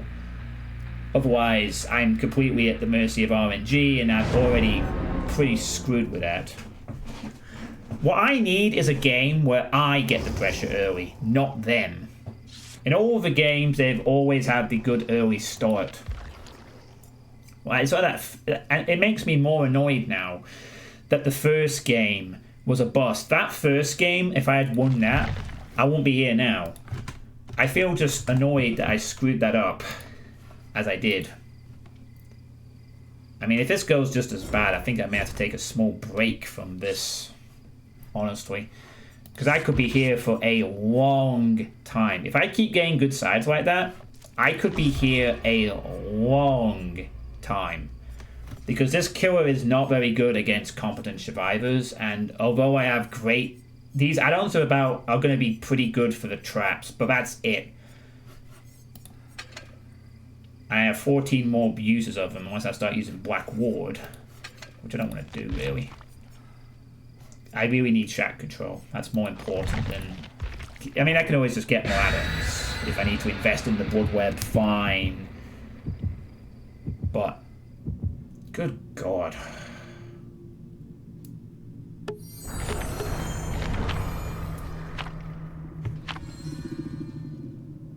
That is not something I want to see. But Yamnoka Estate isn't the worst map to be sent to. If I see Garden of Joy as a map offering, the next game I'm bringing Sacrificial Ward.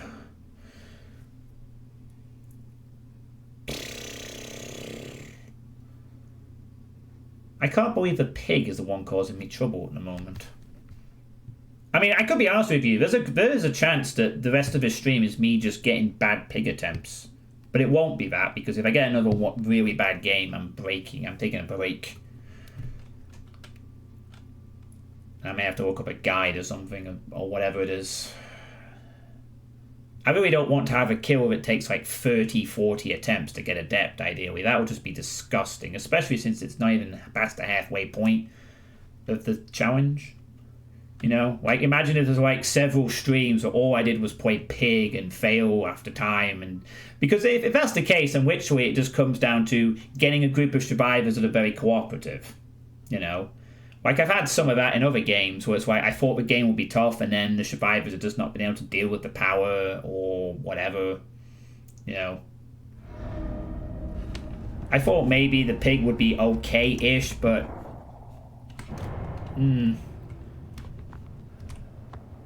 bar that first game, it's been pretty brutal, and the fact that this is a map offering attached to it means this one may also be similar. gonna have to really make these first chases count more. Nope. That was close.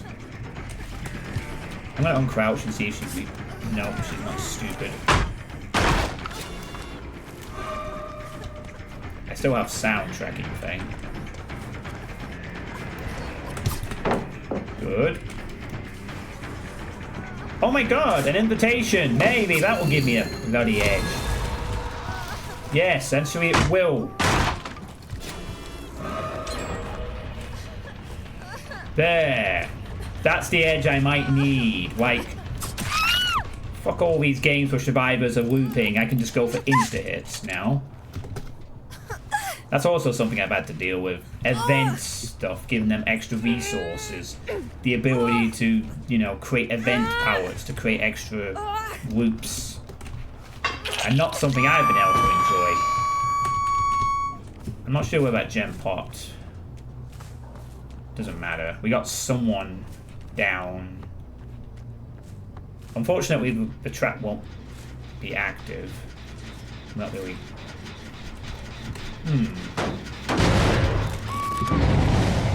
Okay, that's the Kate. What can we within sound distance?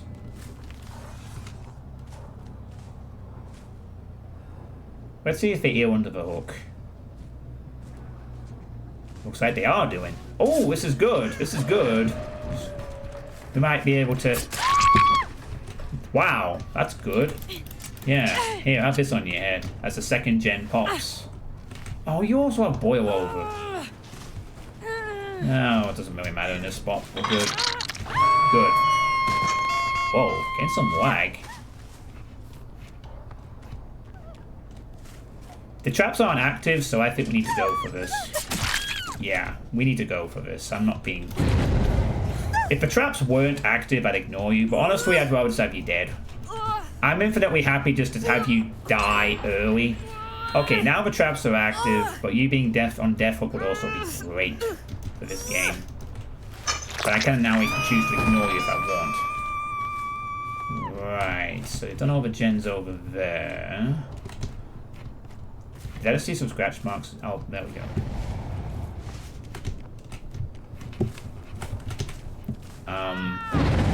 Ooh. That sounds like a Steve. Now the thing will probably be aware that the last time that happened, I was a bit sneaky and I went over. It seems that it might have learned the lesson, because I think they've gone...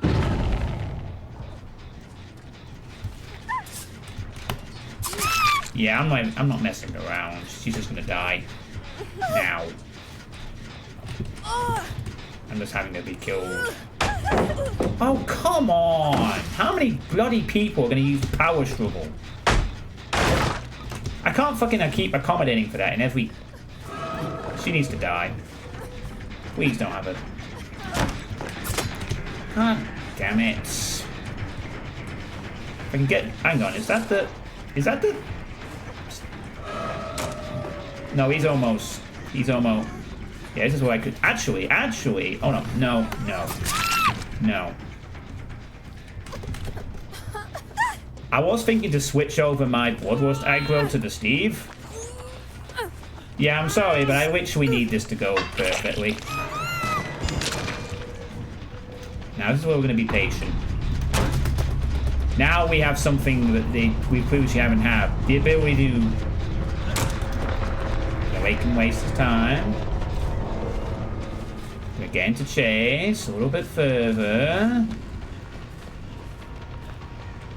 No event power. Down. Trap. Quick. There we go. Nice. We done. Finally. And what makes a difference? Event. Being able to suddenly insta-down a survivor. Gives us a nice edge, finally. Maybe just the edge I've been looking for. That is a deliverance.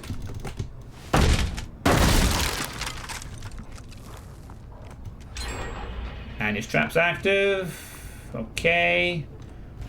Now I need to go over there and make some people. Flashbang didn't quite work, but wait a minute. I need to leave him. Yeah. He wasted a flashbang, so that's... Yeah, we actually could afford to leave him. We need to find the other...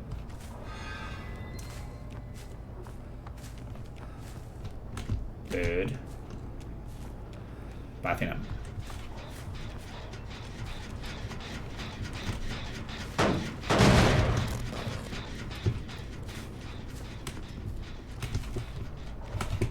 Surveillance will give us some information on that one. Oh, there's the Kate.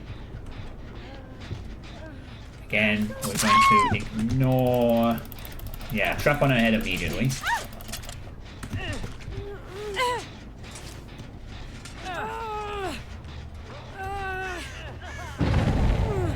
Actually, did he just negate his trap there a little bit?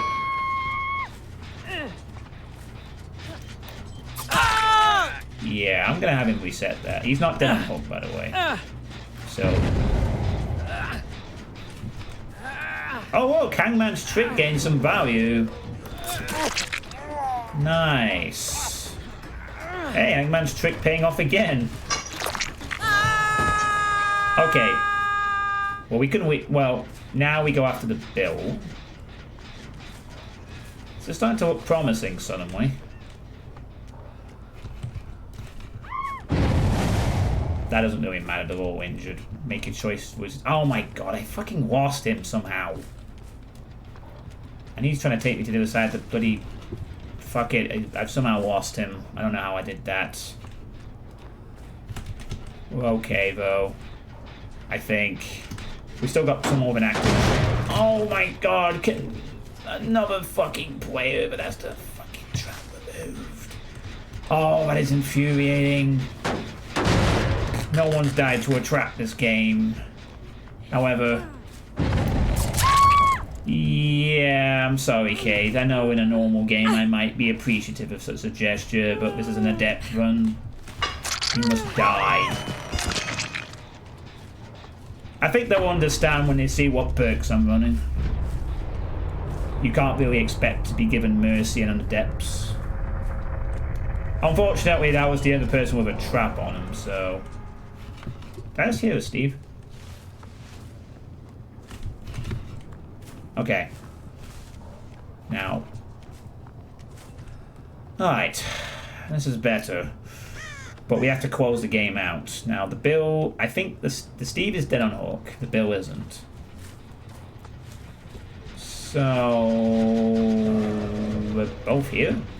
So, I think we go for the Bill first. And then, if he kills himself on hook, great.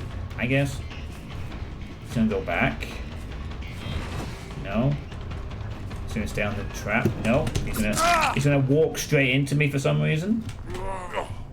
I don't think either of us knew what we were doing there, but let's just pretend that I did.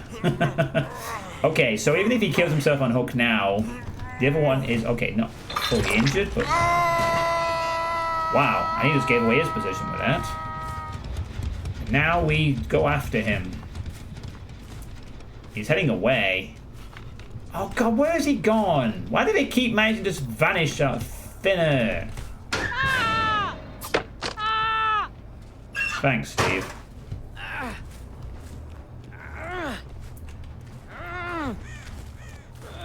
Good, he missed his 4%. And there we go. Oh my god, we got it.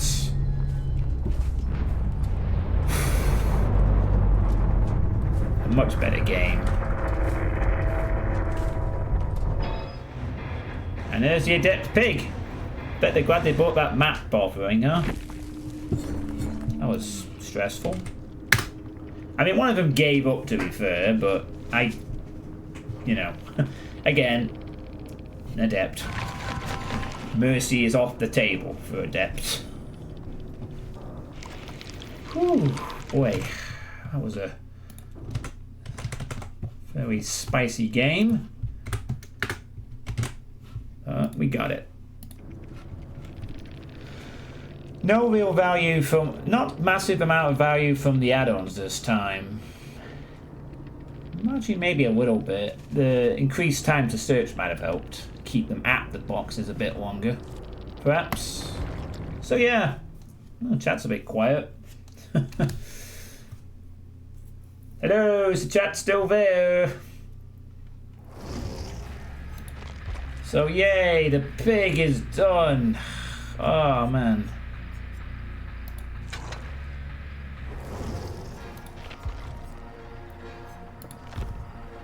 Oh, there's the Wiggles. We have the Wiggles. Thank you, Shakar. Right.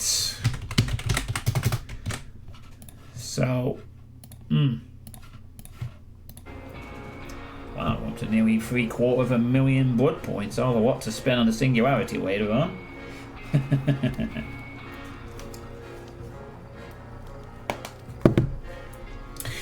Right then, so moving on to the clown.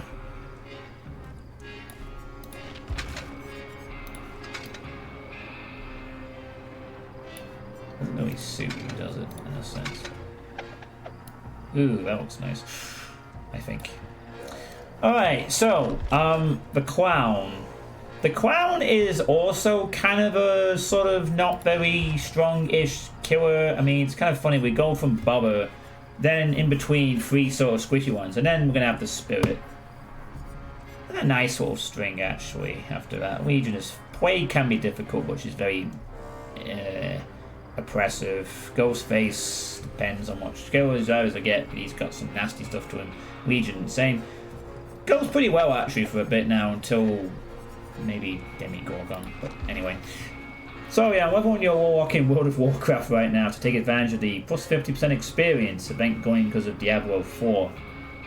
The Clown is a favourite of yours, you don't care what the community says otherwise. I mean, the Clown is kind of a weakish killer, but he has one of the most annoying powers in the game. So he can do a lot of damage. Probably has... Dealing with the Clown's power is frustrating. I'll probably put it behind the Duel Merchants, to be honest. It's just something like, you can sort of know how to deal with it, but, you know, it's still a pain. Yeah, that's the thing. He does have some good perks on offer, however. Sort of. So the first perk is going to be fantastic for chasers, Bamboozle. Your vault speed is 15% faster, which is pretty decent by itself. However, when you vault that location, you block it off for 16 seconds, which essentially can shut down loops. So like in Shack, for example, I vault, the thing's gone, and now the Shack is just easier to deal with. Very, very useful. We'll probably get a lot of value out of that in some areas. Fantastic perk. You do see some killers run this, so it's pretty strong. The second one is Coulrophobia, which is also incredibly annoying to deal with, but usually when paired with some other stuff. On its own, still kind of annoying, but not as much. If Swappy... Now, I might run something... I might see if we have any hemorrhage for that, because that could make some value for Coulrophobia. So when within your terror radius, survivors have a 50% penalty to healing speed, and also you get really fast skill checks, meaning it's way easier to miss. Very devastating perk. You tend to see this on people exploiting terror radius stuff like, say, Weskers or anyone running that kind of build. Pair this with Sloppy Butcher and you got a nasty combo, shall we say. So, will be useful, but again, if it's out of a terror radius, it's gonna do nothing. But, hey, it might be occasionally useful, for sure. And the final one is Pop Goes the Weasel, which used to be a meta perk before the giant shift. Still occasionally can be useful, at least it's a slowdown perk as such. Actually, at least it gives a little bit of slowdown. A little. If we can get to the gen in time. So after hooking a survivor, the next generator you damage instantly loses 30%, this was buffed slightly I think, of its current progress. and then you get normal. You only get 45 seconds to use it. So basically, it loses 30. That's not 30% total, by the way. That's 30% of the current progress. So it's really only useful on a generator that's very well progressed. But hey, 30% of that could be a time saver. It used to be that it was 20% regardless. So it used to be used quite a bit. You know, you hook someone, you go to a gen, you kick it, and then bam, 20% gone. And then it got adjusted and it got buffed slightly. I think it used to be 20% of its current progress. I think it was buffed to 30. So it still gets you still see this on some killers occasionally, but it does require you to get over there in time. So at least there's something that will slow gens down a bit. And something useful for chase. And something that might help with slowdown of healing every so often. Perhaps. But today kind of sucks. You have a few okay at best matches and the rest have been boring. Got tunneled out of a match by an Oni. Oh. Honestly, I just want to have fun. If I get some amazing matches out of this event, sure. So yeah, the killer's power is basically I throw bottles and I slow you down and make the screen blurry. I could also speed myself up if I want to. But that also works for the survivors. So I probably won't use the yellow one. I'll probably just focus on using the slowdown gas.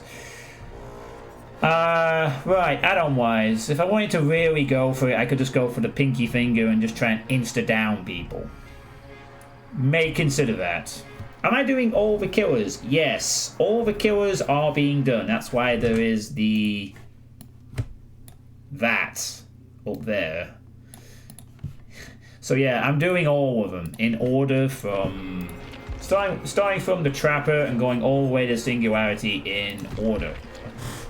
And I do not go on to the next killer until I have done the previous one. I've had a decent streak of 7 games in a row where I've got first time adepts until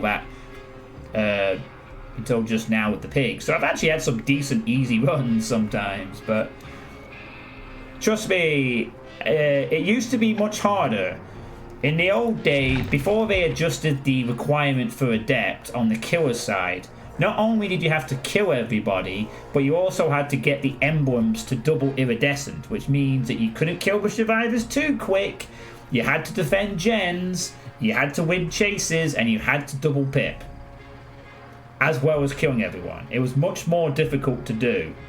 But then they simplified it because it's survivors, it's just a case of survive, which you can do by hiding in a room sometimes.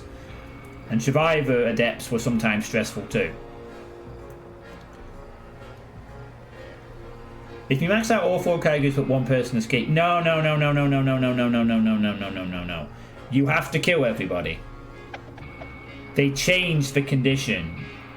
Merciless Killer you can still get, yes, for that condition. You're not wrong, Xbox Clown. But the achievement requirement changed. You don't just... Really? I know you can still get Merciless Killer and everyone escapes, but you have to kill everyone now. That's a simple requirement, yeah. I'm sure you have to kill everyone to get the achievement. I don't think you can... Anyway, it's kind of hard to max out all 4 categories without letting anyone escape anyway. It's not really a reliable thing, even if that was the case. You just have to kill everybody. They changed it. It used to be different. But anyway... You just kill everyone and you get Merciless. That's the simplest way.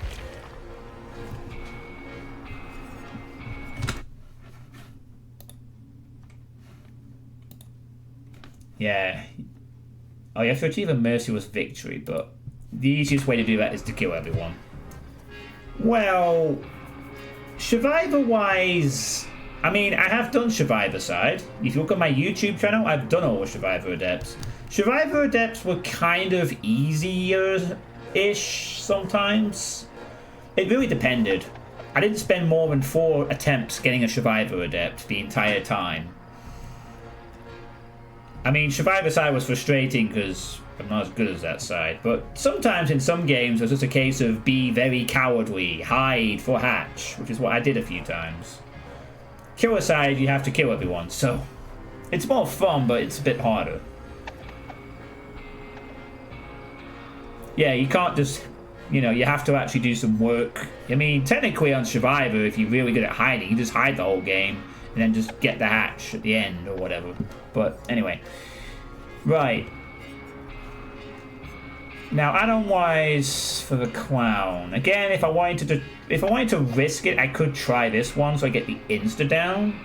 I might consider that if we start struggling, but I'm not going to use it for immediately. The only downside to this is I'd start with 2 bottles. And like with the iridescent hatchet for Huntress, I can't increase the bottles unless I use the other add-on, I think. I could use cheap gin and pinky to have a combo, but so I think that might be a good thing to use.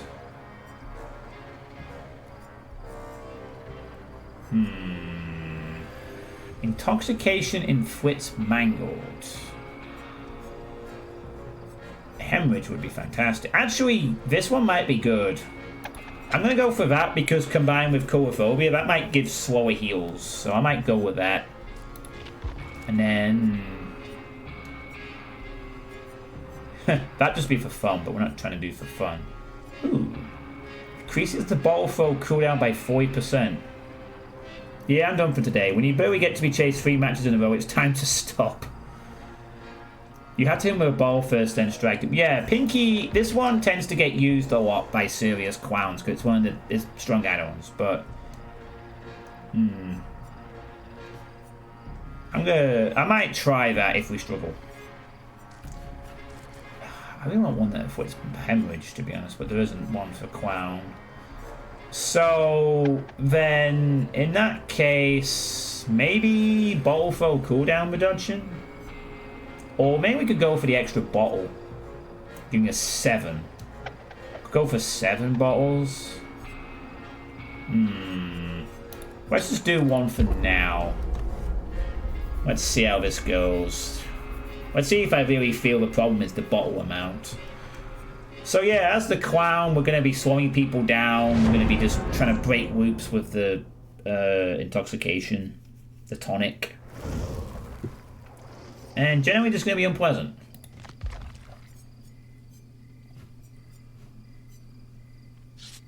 I might pull out early in this event, but not sure when I'll come back. Well, the event's only on for another 10 days. I mean, time to take a break for another 3 months. You do want Pinhead and the Onryo. The Onryo is really cool. But then I'm a big Ring fan, so that's probably why. The Onryo is a fun killer because of the work to get the alternate Mori as well. You know, the inexplicable stare. It can be fun playing Sadako. But she can be frustrating as well. But you have Condemned Sadako if you really want to be mean. I wonder if I might actually do that. Nah. I don't think that really suits an adept well, necessarily. Although I might use part of it. Oh boy, we're going to Coldwind Fam. That's not fantastic, actually. For generally, I think Coldwind Farm is kind of seen as a bit survivor-sided if for some against some killers. I'm not sure if yeah, there are some decent loops on Coldwind, so this might be a bit rough. But then again, we got sent to Yamioka, although that's a bit different. I think Coldwind offering is definitely more a survivor who is good at the map. The map is being reworked. Alright, we have 5 bowls instead of... Sorry, you start with 4 bowls, not 5. Is that right?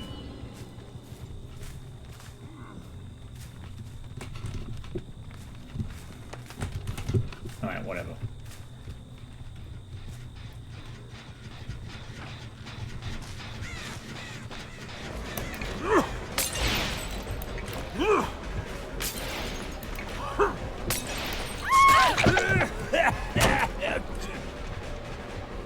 Wait, what? I just got an achievement, complete the evolution. The way to the singularity, for some reason. Alright, now I know the clown is a bit of a weirdo, but I don't think he's the singularity somehow, do you? I just got an achievement for the... Maybe it's an achievement that was bugged or something and is now just decided to randomly drop up. Faster reload time would be nice, but... Alright, well now we have pop for 45 seconds, so if we do happen to find one of the gens, then...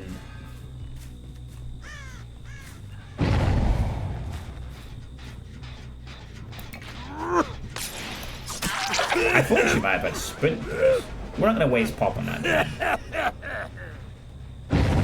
We got better threat on chase.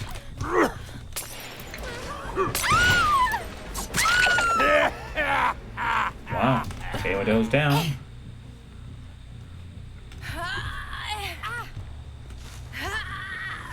The clown gives you the singularity achievement. I don't know what the achievement is. I'll check it out afterwards when I'm not doing something kind of important. They went through the shack. Oh, they went back to this one. Wow, that's some lag. Holy crap.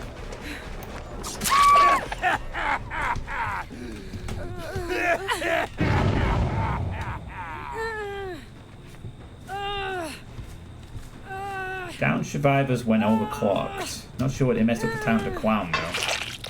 Well, it seemed to happen when they were hit during the gas state. That's when the achievement triggered, when I hit her during the clown's attack.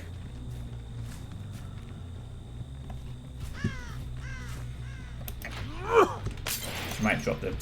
No, she didn't. Wow, that was awful. Hello, Michaela. Off the record. Okay. Yeah, we're gonna have it down here. Nice. Oop. Switch to the right area. No, Jen done yet? Nice. She's dead? Holy crap. I was not expecting this good of a start. I think we'll pop this gen, because they have been trying to work on it several times. And we'll get some fantastic value out of it. Boom. That's going to be a good amount of regression right there. And now we're in a good position.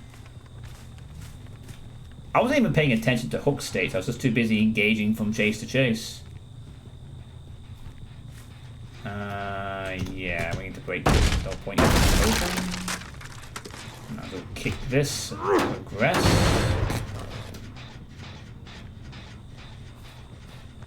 Oh, we got a Kate. I can actually see where anything is. I seem to have bamboozled myself. I hear a gen about to pop over there. That's fine. That is fine. I knew it was close. Getting this chase is more value, honestly. Nice.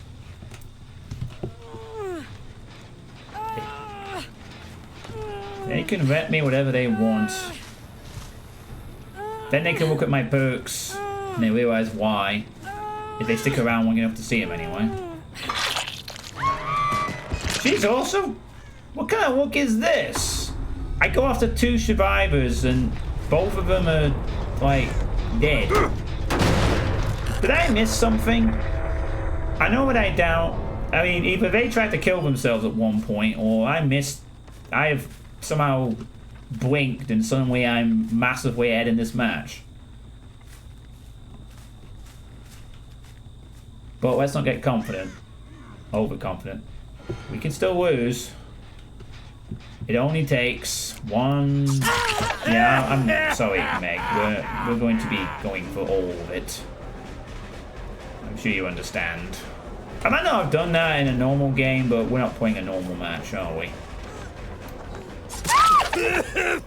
If you tactical DC, though, well, it doesn't actually make much of a difference. I'm in position, I might just stay here. In fact, I will just stay here, I think. For a little bit. Never mind. She immediately appears. Yeah, you know what? That's great. That's honestly good. She gets slowed down and I lose the shack power. That's great for me.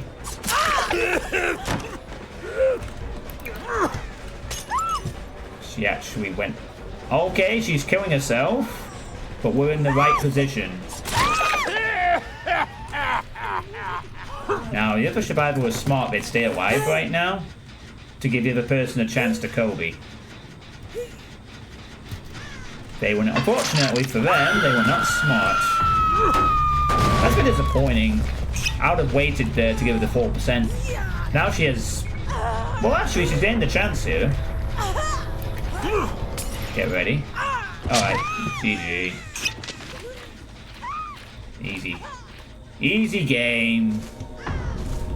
Surprisingly. Goodbye, Hatch. Alright, well. I think we just stomped the new team.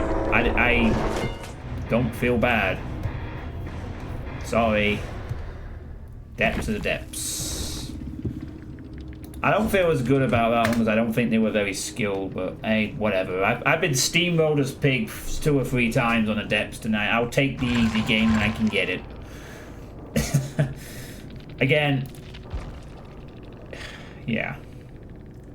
I don't think the add-ons gave us anything there. That was just a game playing itself on autopilot a bit. Especially when I kill 2 players and played around but adept. Adept means meanness.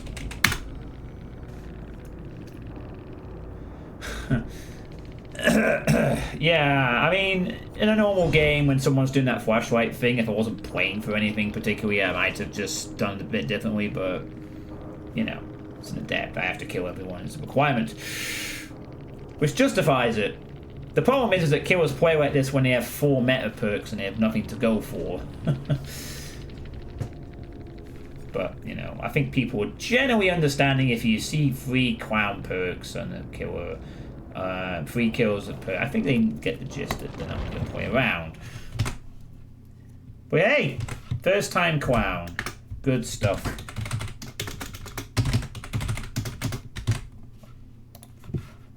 Fantastic stuff. Didn't even need it. Alright, so moving on to the sexy spirits. Something more we're doing now.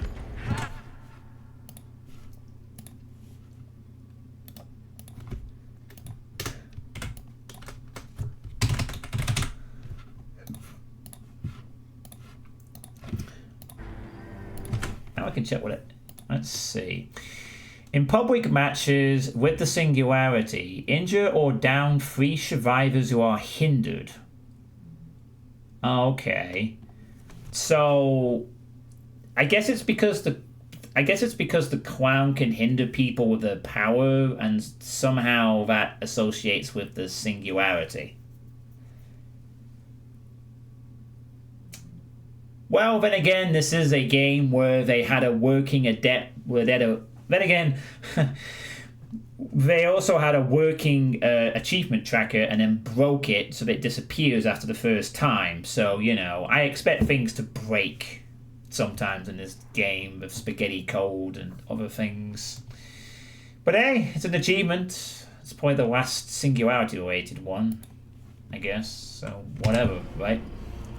Anyway, how are you doing, Flynn, by the way? And Sergeant, hope you're having a good weekend. Also need to put the light on, because it's getting a bit late.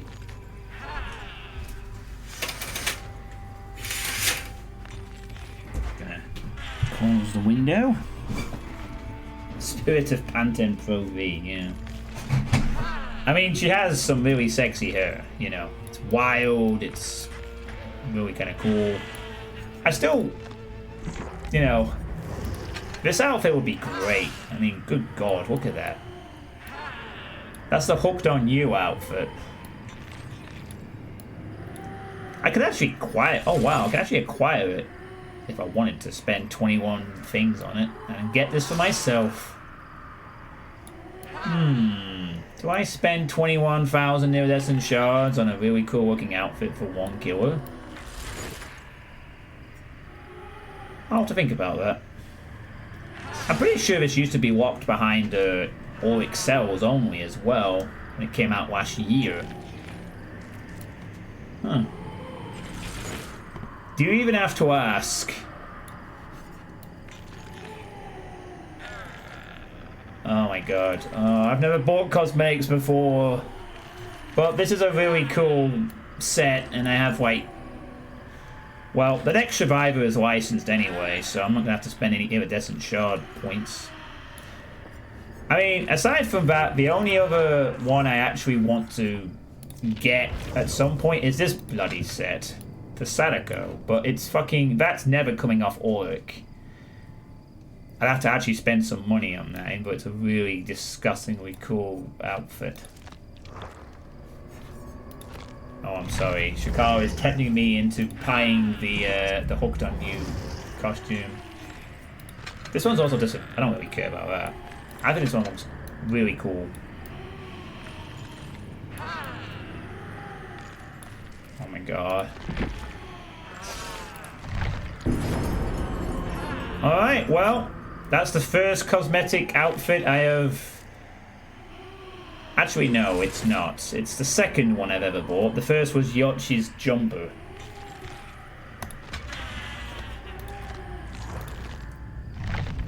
I might as well. So, oh my god, we are extremely sexy now. The survivors just immediately surrender as soon as they see this coming towards them. Oh, it's so cool, though. Wait. Different music?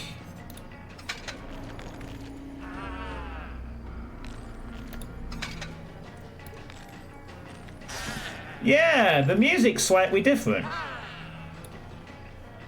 Didn't notice that. That's kind of nice. Well, let's just put it this way. If I'm going to be killed by a murderous spirit, this is about as satisfying as one I'd happily be decapitated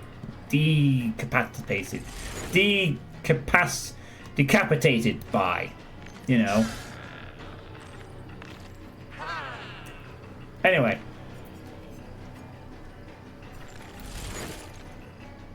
Also, it's just summer feet. Ah, fuck it. These points have to be spent on something. Might as well go for something that looks really cool. I mean, I was amazed when I first saw this, when this outfit first came out. I thought, wow, this is really cool. The spirit from Hooked on You. And there looks so wild, and it's so cool, and it's purple as well. Right, anyway, let's stop. Let's just get onto her perks, shall we? So the spirit is one of the stronger killers in the game for her power. She basically can phase, speed up, unphase, and trap people. Survivors can counter this if they're good, so I might struggle against decent survivors, but this is a really strong power, and it really, really is hard to deal with sometimes. Shut up, Shakar. So her perks are Hex Haunted Ground. 2 trapped totems will spawn in the trial. If you cleanse one of them, all survivors become exposed for 60 seconds. So it's a bit of a window of opportunity where I can insta-down survivors, and because there are different hexes, it's very hard to tempt survivors away from not cleansing a hex. Of course, if the survivors are smart, occasionally you might not see them cleanse that. But very unlikely that a survivor is going to know that, because obviously, yes, sometimes if you suspect you're up against a spirit, you might not immediately smack a totem, but at the same time, you know, there are some it could be Devour Hope for all you know. It's not like you can tell what it is, you just have to take the plunge. But smart survivors will deliberately time hex cleansing when I'm chasing an injured survivor. I know that's something I look out for when I'm cleansing a hex against certain killers, if I suspect it could be haunted, because that way the value is significantly less. But anyway, that could be really useful. And it gives them something to slow down on if nothing else. They'll see a hex totem and want to cleanse it. So, a bit of slowdown and potential 60 seconds of me getting massive value from it. The second perk is good for information and potentially an insta-kill near the end. Rancor. Every time a gen's completed, all survivors... the obsession sees my aura for 3 seconds. But I also see all the survivors' locations for 3 seconds. So yeah, one person knows where I am on the gen complete, but I get to see every survivor. Unless they have distortion, of course. Then once the exit gates are powered, the obsession is permanently exposed, and I can kill them in one strike, and I can molly them. So that's going to be really useful throughout the game, so I know where all the survivors are. So that's going to be fantastic for information and an insta-kill at the end. It's a shame I can't pair this with Nemesis for more chances, but this is an adept run. The final perk is Spirit Fury, which accurately describes the spirit. Every time I break a pallet, I get charges towards Spirit Fury. After I break 2 pallets, next time I'm stunned, the entity will break the pallet immediately. I'll still be stunned, but at least the pallet will be gone. I can just move forward. Now, obviously, this is usually paired with Enduring, so that you can take advantage of it more, but I can't do that for Adept, so we're stuck with just having it. But it's useful. It means I don't have to waste time kicking it. I can just proceed. So generally some decent perks. A decent Hex that will get some value if I time it well. A nice info perk on Rancor, and something that will allow me to deal with some pallets. But generally, the strength comes from the power is very strong. It's one of the strongest.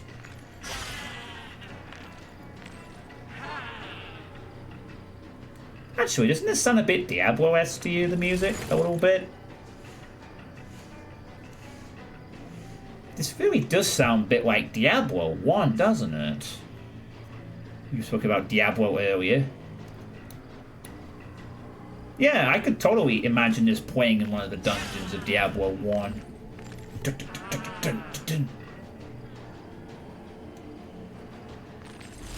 Gives me a Diablo vibe, surprisingly. I've only played Diablo 1, by the way. I've not played any others, so... I just hear a bit of Diablo 1 in this track. God, she's so cute. The Gothic waifu, perhaps. Anyway.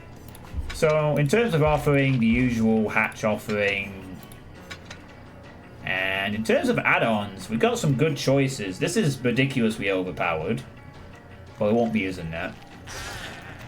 Because I'm not that good with Spirit, so I can't really get away with not seeing scratch marks.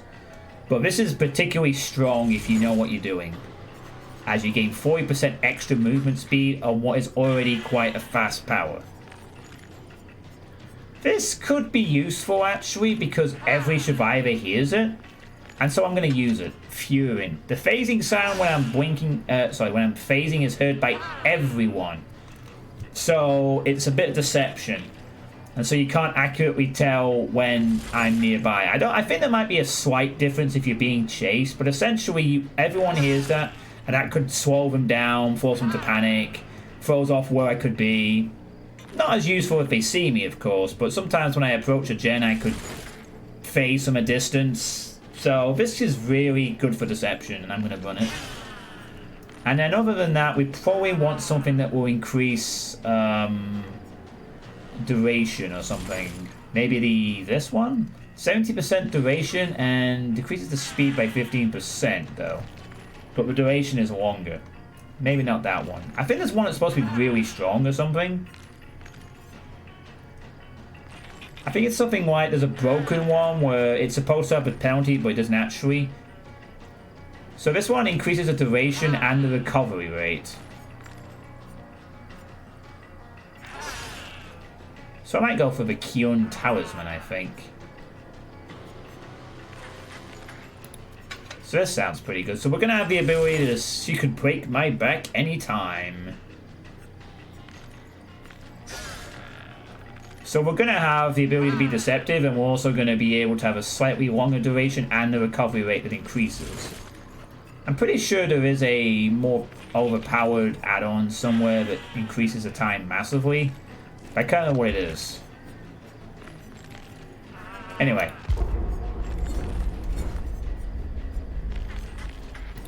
This really does give me Diablo vibes.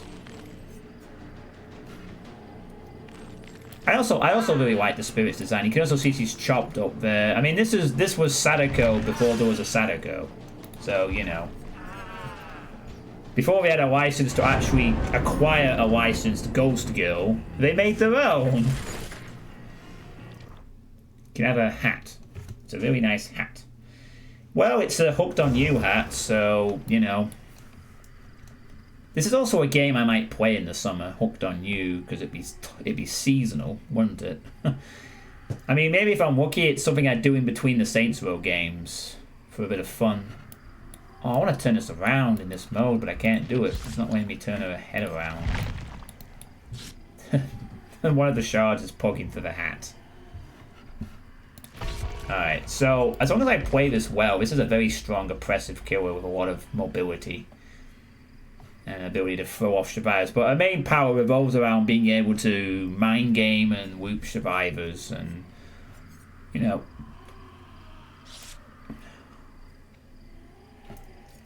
Viewing's going to help us throw them off a bit. I mean, actually, when the Spirit first came out, I believe there was an add-on that made her phasing sound completely silent, so you never heard her coming. So it was like a silent add-on when she first came out, which was even more ridiculous. So, yeah. You didn't put a full stop at the end of your sentence, Ben. Oh, sorry. I think if I get this killer done, it might be the last one of the night, maybe. This will be a nice one to end on, I think. Especially since the pig's given me some grief earlier. We'll see. We'll see how this game goes. Okay, RPD, East Wing.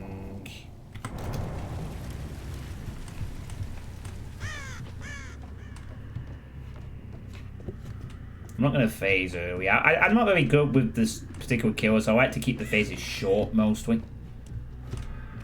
Oh, we have two people down here. Yeah, I'll go for the one that's aimed this way, I think. That's an unsafe power if she goes for it.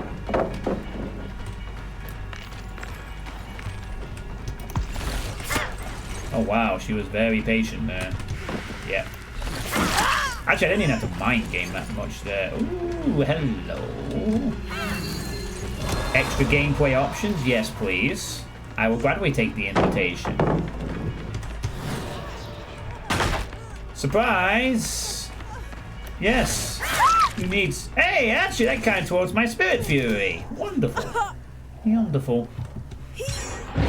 Yeah, I can see there, Rancor telling me there's one there, one there. Unfortunately, there's a million hooks, so slightly obscured, but I know that they're over on the left, mostly. We are going to take this power.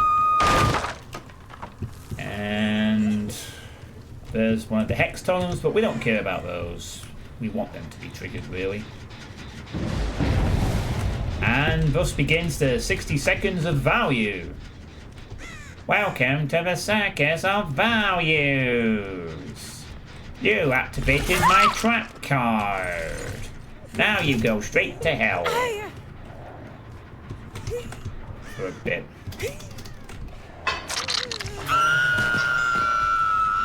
Trust me when I say that Haunted Ground can sometimes literally get the game.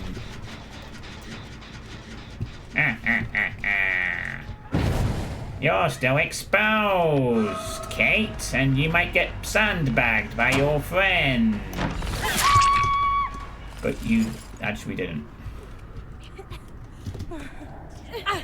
I'm sorry, I just remember that way too much from BioShock. Mostly because I remember an old Dopewood stream where he also used to skirt that. Oh my god, did I get to second state? I'm appalled at you. Please keep doing it. I'd be appalled, but it's an adept, so do whatever the hell you want. Are you still there? Oh, Wookie Bill, the Haunted Ground ran out. I think it ran out just before he did his little crouch trick. He drew the stun, I think. Oh, why did I do that? Wait a minute, I just realised I have a pocket enduring because of the event.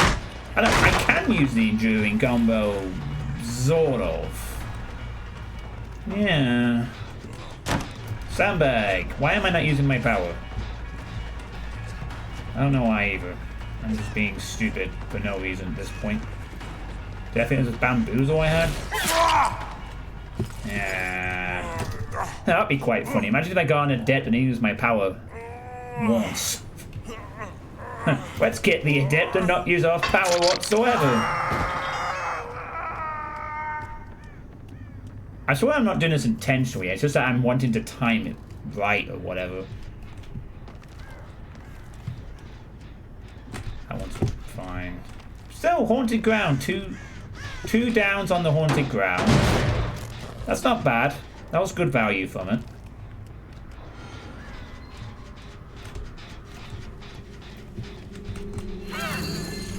Might as well grab these to deny value as well. Why am I not using my power? I don't know. Oh. Alright. Time to use the power. Remember, all survivors hear this. So they'll be very confused as to where we're at. So if you don't see me coming, they might all assume they're about to be attacked.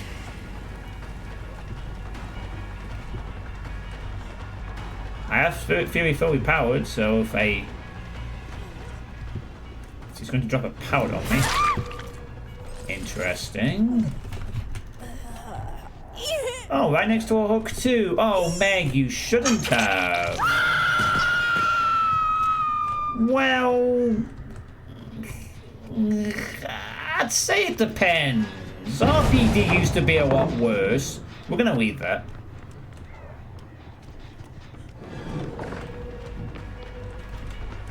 For now. We might use it to power up a Spirit Fury later. Okay, she could be in trouble here. We're actually going to use the event thing here. I think she knows what's coming. But we have to wait until we get Bloodlust. There we go.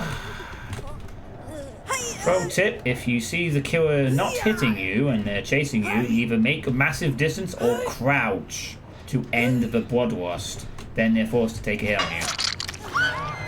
Dead. Still haven't got my... I'm going to leave that power up there, because again... Okay, one there... Two up there... We're going to prioritize this side, then. Yep. Oh well. Did you really do that? Kate, you shouldn't have. You're gonna vote that, that's fine. Whatever. Gonna vote it again. I now have Bloodlust, which is injured, so I don't really gain any value. There goes my Spirit Fury. Now what are you gonna do?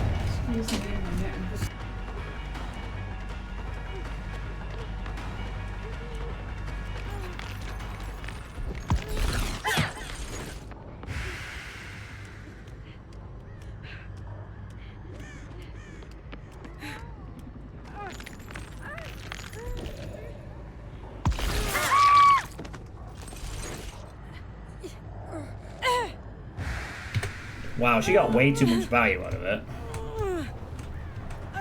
Not gonna lie. Way too much. Oh well.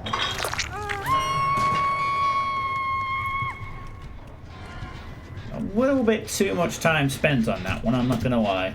I was expecting her to commit earlier. I mean, I know I have a strong power, but... Yeah, they kind of didn't. I'm kind of grateful for that. I might be losing my standards a little bit in this game.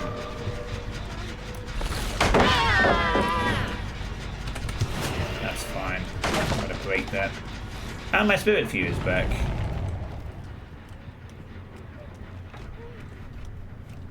Hang on. The Kate went straight back on it, didn't she? Here's what I'm going to do. She's going to anticipate me going over there. She just stayed on it? Really? She literally just did the most...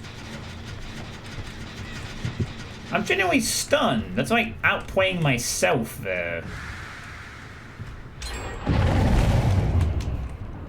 I fully expected her to vault over it, so that's why I did what I did, but then she just stayed on the gen.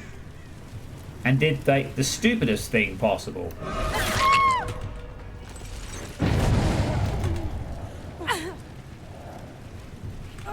Genuinely quite surprised there. You know, congratulations, you played yourself. Well, now, unfortunately, there is one disadvantage to this map. There is no killer shack on it. So my hatch offering doesn't do shit. And thus we have a problem. We will need to find the fourth player. Yeah, then she walked into me. We need to be careful. Okay, Bill. I think he is on second. This is where things could get hairy, however. This is a decent map for us, but not great for the whole dealing with the hatch management angle thing. And now they're fully injured. Now we got two options. We either go for the full slug, or we gamble. Okay, he's not dead. Good. Okay, is he up there? I'm not very confused by these scratch marks, but I think he's this way. Okay. This might be alright then. As long as we find him. They went back to the generator. Oh. Yeah, she drops that. That's fine. Oh shit, he's killed himself. Oh no, this is bad. This is bad. But now we have to kill this person. I hope she doesn't get the hatch. Oh my god, where the bloody hell? Please no hatch, random weird spot. Oh my god, she is holding it. Okay, well, luckily she's going back into an area where we know it isn't the hatch. Yes! Let's go! Phew, thank God. There we go. Got it. Jeez, that could have been hairy. That could have been anywhere. As I said, strong power, generally decent killer.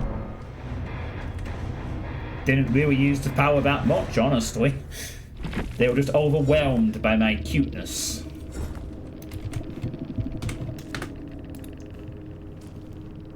Experienced this so many times. Yeah, I mean, sometimes to play against people who think is to do the obvious thing or the stupidest thing, and that's what got that Kate one bit of value. It's like, you hear the spirit phasing, you think, I'm going to loop over. I mean, she could have been silent, but she was injured. So it wouldn't have worked. And I chose to anticipate that she'd do something. I didn't think, oh, if I just go straight to the gen and phase on it, she's going to, like, freaking just sit there. Like, completely, oh, wow, she had all of her perks except one different. Not quite an adept challenge. They also had resilience. Now, the thing to bear in mind with some of the survivors and indeed killers is at the moment there is random challenges. So some of the loadouts might be like, oh, the survivors or killer are doing something cool, but it might just be the random perk challenge. So can't always assume that. This looks like it's very based around borrowed time, guardian, and kinship. Very nice. Very, very nice. I mean, that's always the pressure of an RPD. I think RPD really depends on what map killer you get. Some killers do struggle on RPD, yes, absolutely. But RPD used to be one of the worst maps because of the fucking library.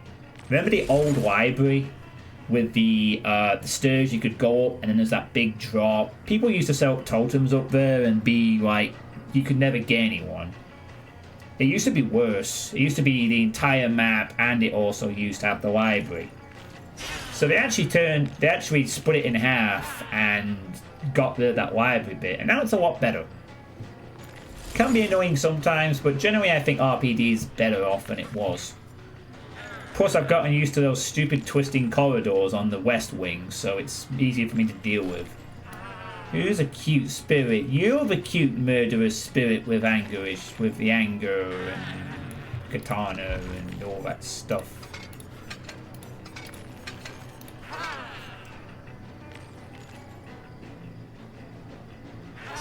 But yeah, for some killers, RPD is fantastic. Stealth killers absolutely love RPD. It's great for stealth killers. Myers, Ghostface, Wraith, anyone stealth related.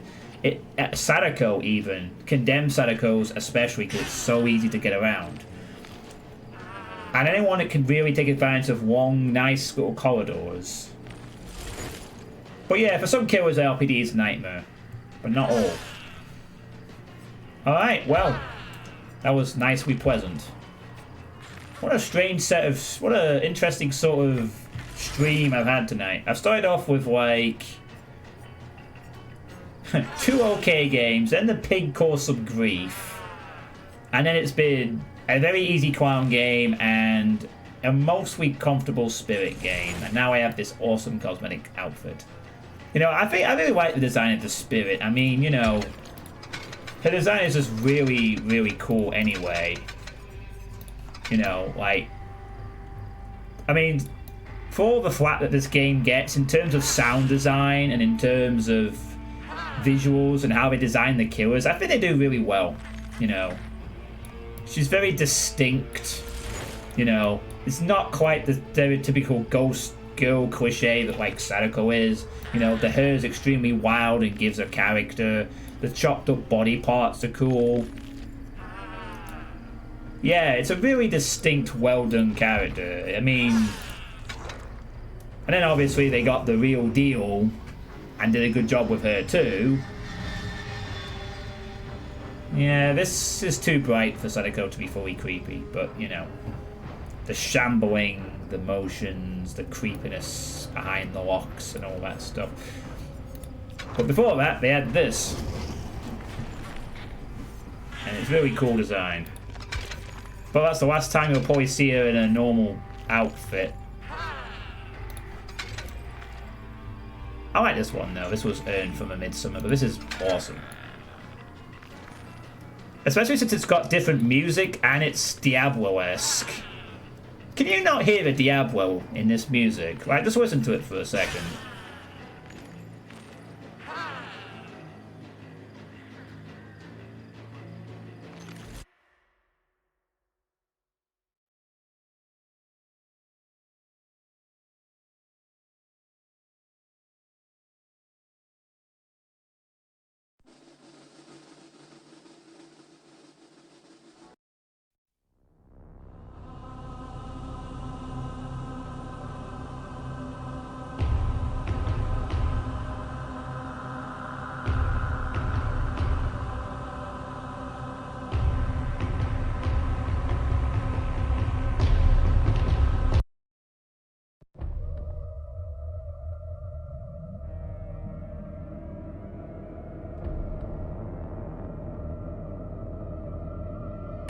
Oh yeah, oh yeah, sorry, I'm muting myself. Yeah. Yeah, I think this is the track I mean. I'm comparing it to the Catacombs. I listened to a bit of that. Yeah, you hear the drums.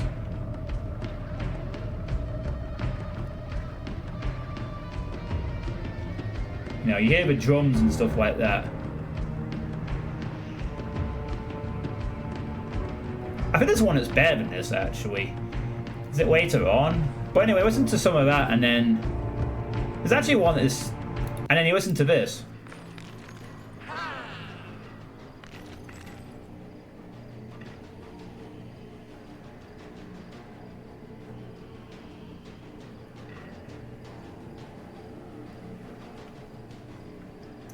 If this is music in the game, that'd be awesome. Imagine if this was like the theme for like one of the killers approaching you or something. You can hear it like the drum, can't you?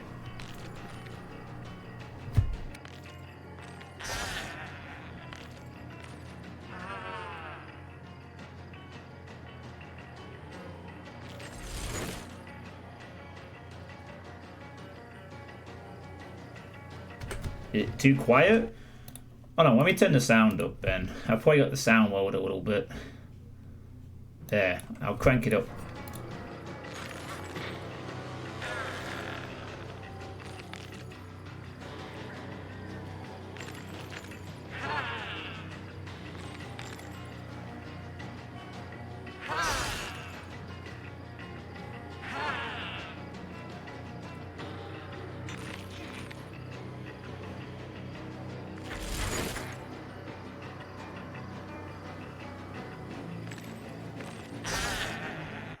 It's mainly the drums that kind of sells it.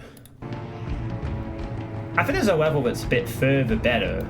I'm just trying to think of a particular track. There's one that's even better. Oh, this might be it. The caves.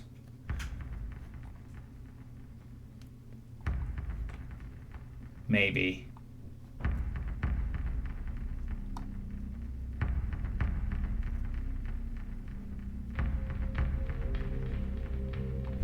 Yeah, this is it. Listen to the drums here. A little bit.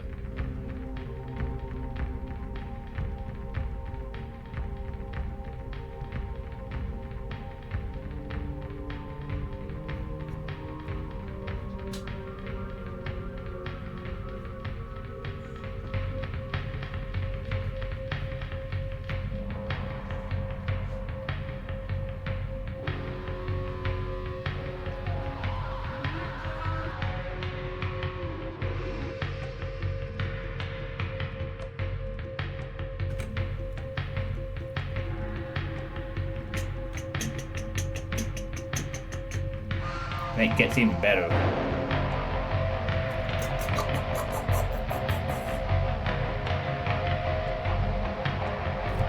Yeah, it really kicks up a bit at this point. I've actually played for the whole Diablo 1. It's very grindy, but the music is excellent. And then you hear that, and you go into the game, and it's like... You hear it?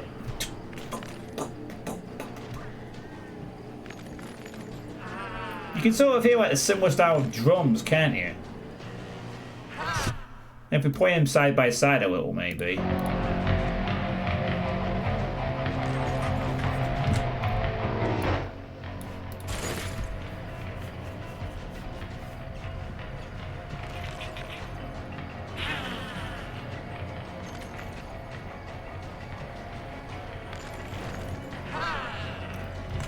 Like, it's not quite perfect or anything, but that's what I hear. I just hear a bit of Diablo in this. Sounds really cool. It's nice that they got their own little mini themes for the... I know this is not the only set that has music attached to a cosmetic. But really cool. This one just sounds so dark and gothic. Just like the character herself. You also like this one as well. Yeah, all of them really cool. He also changes the hairstyles a bit as well. Look at that, he got the red tortured mask. This is like from last summer's. I think this was a Rift outfit or something that you could unlock for free. I think it was a Rift set, so it was really cool.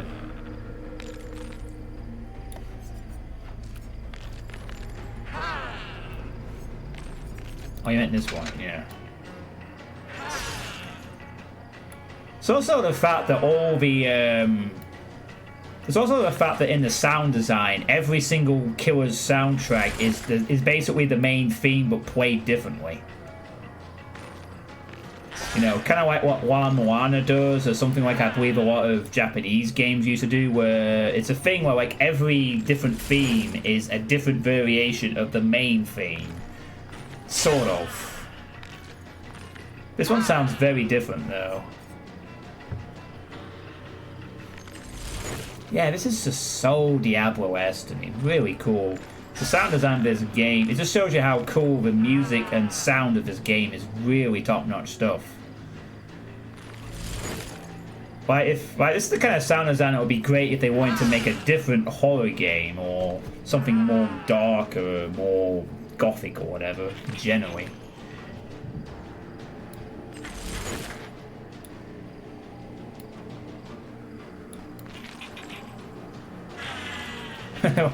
Having said, the arm seems to clip through the hair a bit, so it looks a bit weird with the hair clipping through like that, but... And also, can we mix and match here? Ooh, we can. We can mix the sets. So we could give her this.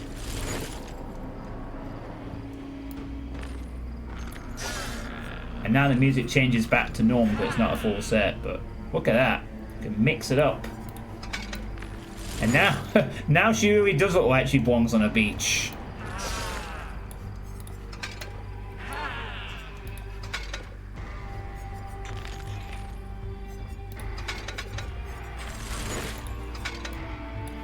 Or we could give her the outfit and combine it with this. Now she looks very elegant.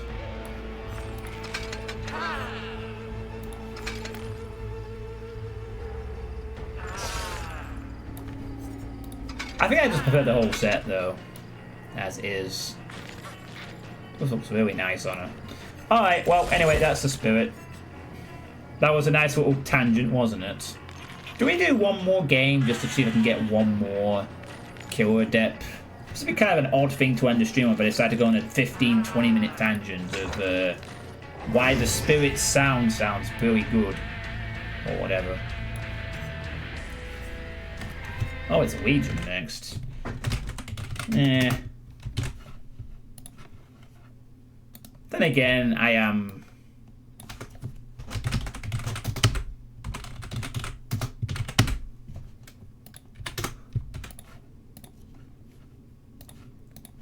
do I try one more game as the Legion, see how we do, kind of thing? What do you say, chat? Maybe one more, just to see if I can get another killer on the board?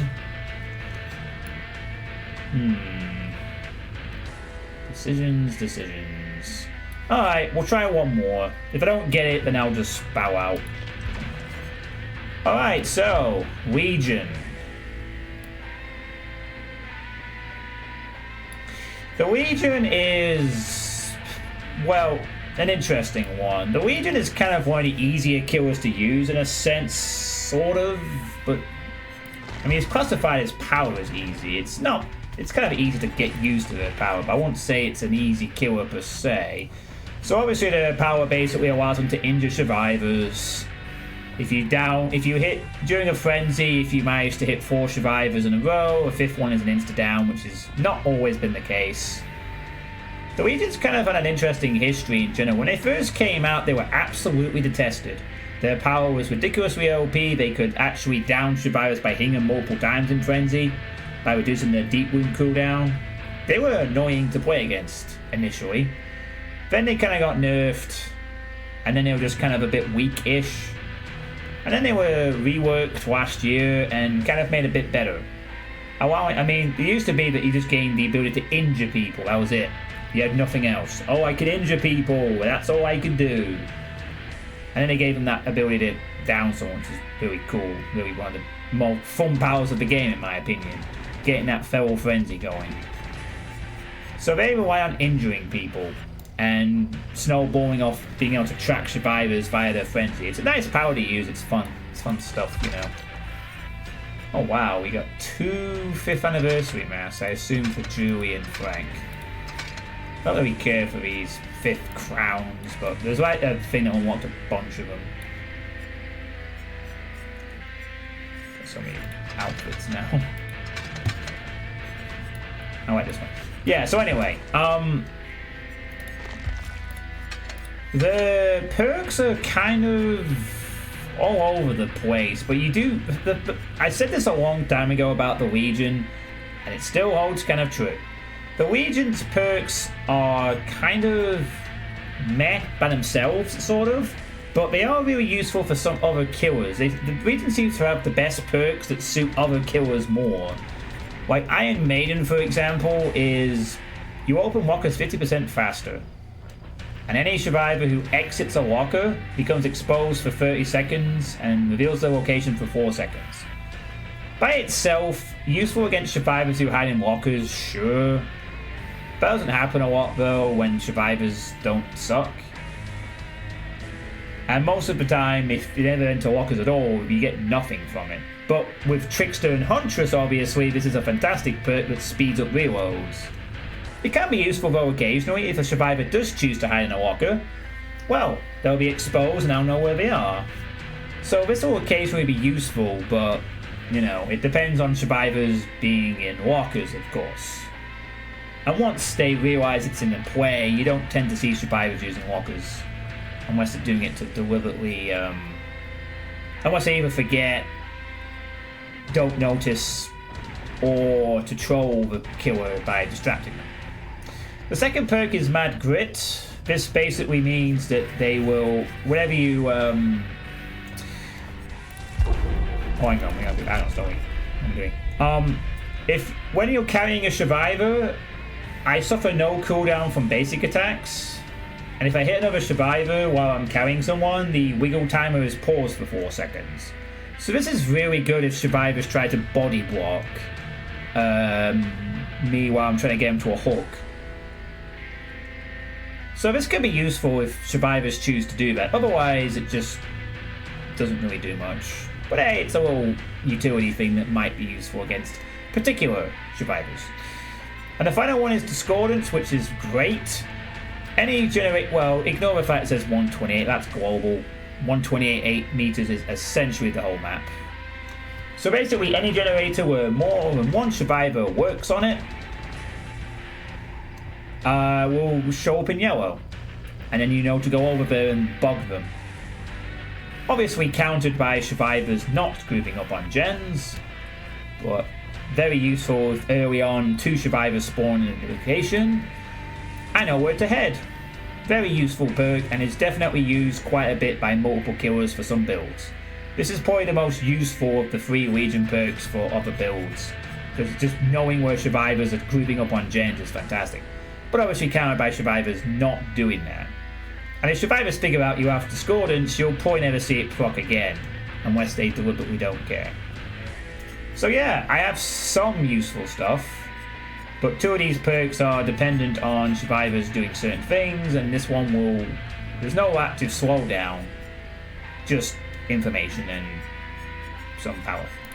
Alright, add-on wise, we want stuff that will increase, will cause them... Now, we could go for this one to discourage them from healing from the wound, so we will go for the Legion pin. Basically, anyone who deep wound mends themselves from the deep wound from the Fell Frenzy will be inflicted with Broken for 60 seconds. This used to be the strongest Legion add-on you could get.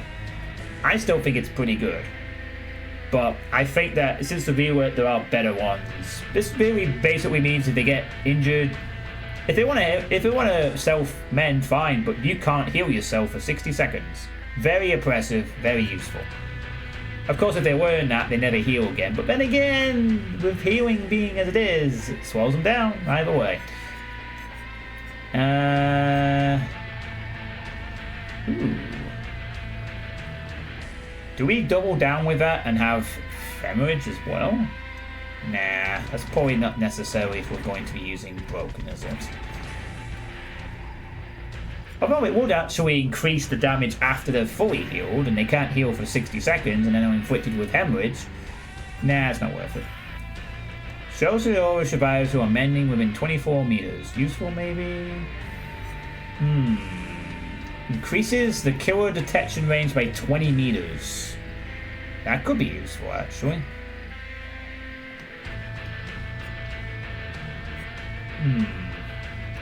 BFFs. Gain tokens for hitting survivors during a Feral Frenzy. Second chain hit to third, 3, 4, 5, 5th hit. Once the gates are powered, if 15 or more tokens have been collected. Oh.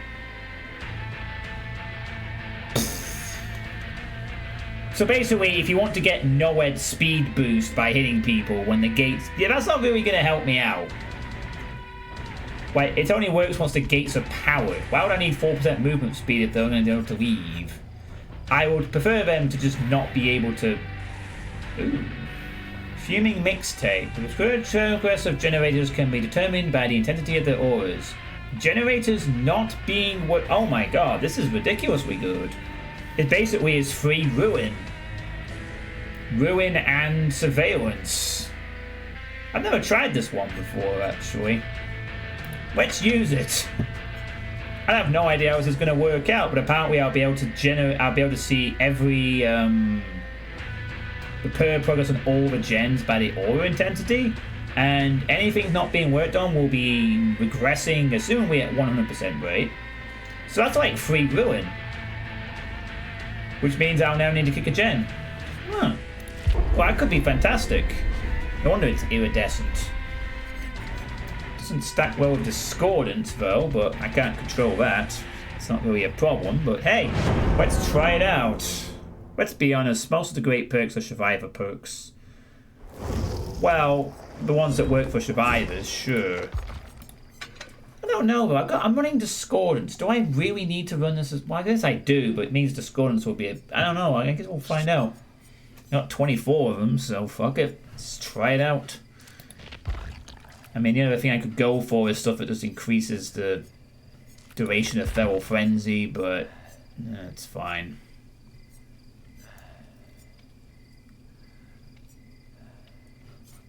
It means we're going to have a different sound. It means we're going to have a different music, because the mixtapes determine what the chase music is as well, so... And the usual hatch. That's pretty much the main offering I'll use for adepts. There are some good killer perks too.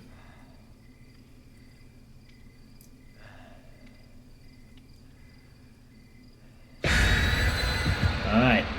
So the last game of the night. Can I secure another one with Legion? So we're going to have a massive advantage with the fact we don't have to kick any gens ever for the whole game. Which is perfectly fine. We're not going to gain anything from really kicking them anyway, because we have no power. I mean, we lose 2.5%, but the fact that they regress automatically when not being worked on is going to save us so much time. And unlike Ruin, it can't be cleansed. So I get it for the entire match. That's really good, actually, just for that alone. That will mean I never have to touch a gen for the whole match. And I can just focus entirely on chases. That is such a good time saver. And also I'll be able to see the progress of the gens. So, in theory, I should be able to always know what gens are being worked on. And it's always where is Shirtless Felix and never how is Shirtless Felix. I'd like to ask where is the Shirtless Michaela, but, you know...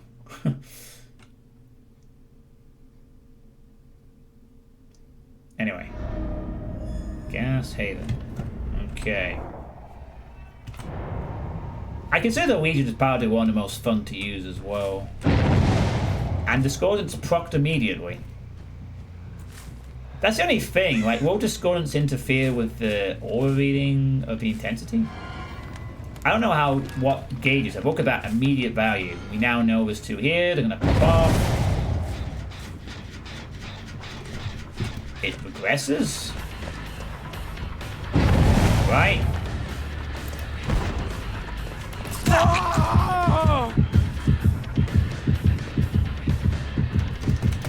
Now when you're in Feral Frenzy, you also vote fast. Oh my god, are they all here? That's actually fine. I gain 2 injuries, and is he still here?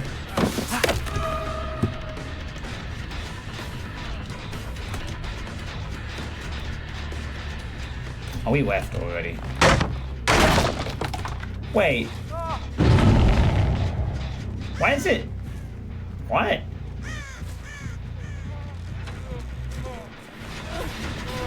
This could be a fun start. One of them went down due to the deep wound. Bizarrely enough. So that's all about.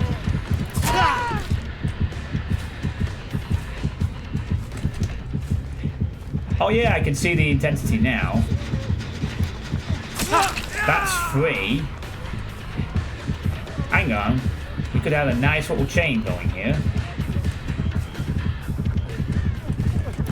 I hit the wrong fucking person. But look at all these broken players though.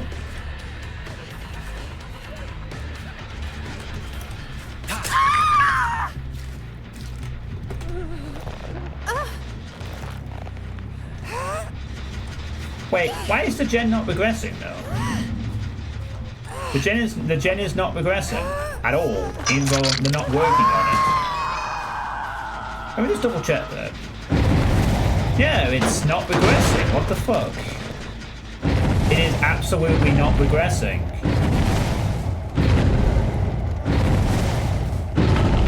Oh my god, are they giving up already because I'm running, like... Oh, this is a troll thing, I have no idea.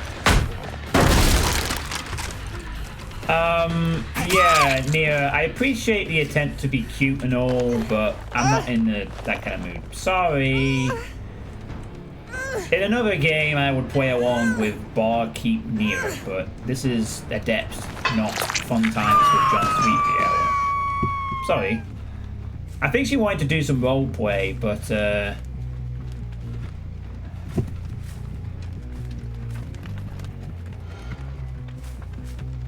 So I don't get it. Like, it's supposed to regress gens if they're not being worked on, but it's not doing that, seemingly. So I do have to kick the gen, and therefore part of this power is fucking... confusing the shit out of me. Alright, I need to... Nihil? Is Kinikos playing this game?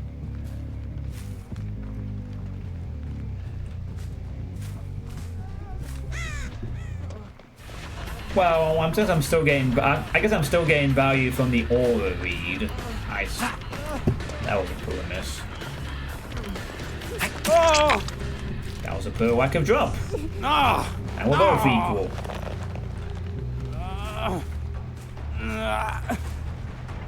We had a good start in this game, and we kind of not really capitalized on it too much.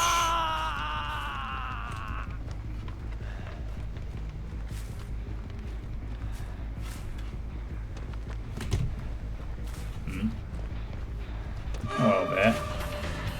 Well, hello there.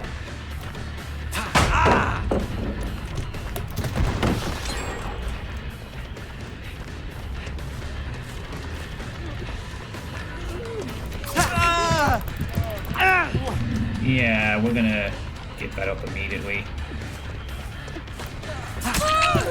Is she gonna trade here? Yep, she is. That's fine, I'll take a trade. One person is wounded, whatever. We're not messing around.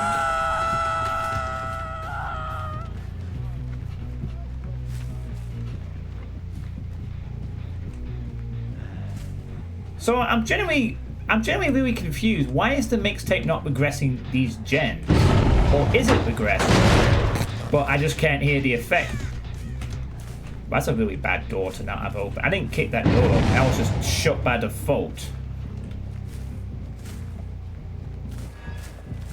I just realised something, actually. I heard rumours that one of the Legion's add-ons doesn't work correctly. Or is bugged or something.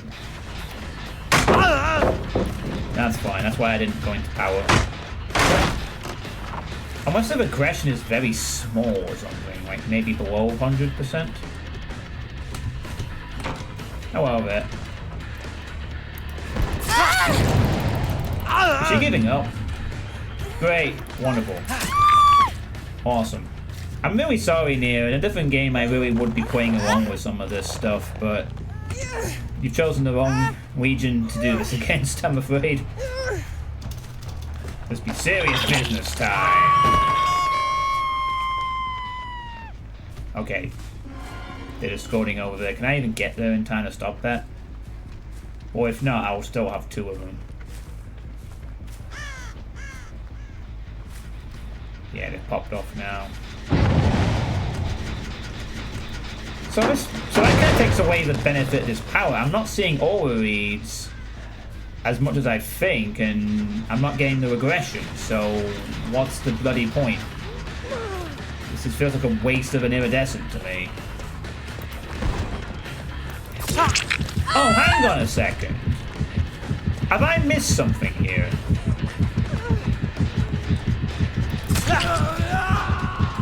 When I go into... Oh, okay. okay. I think I understand where we have our confusion now. You're down. Find you. I think I understand now. Oh, I'm so sorry, Nia. You were such a good sport. I feel bad for having to kill you.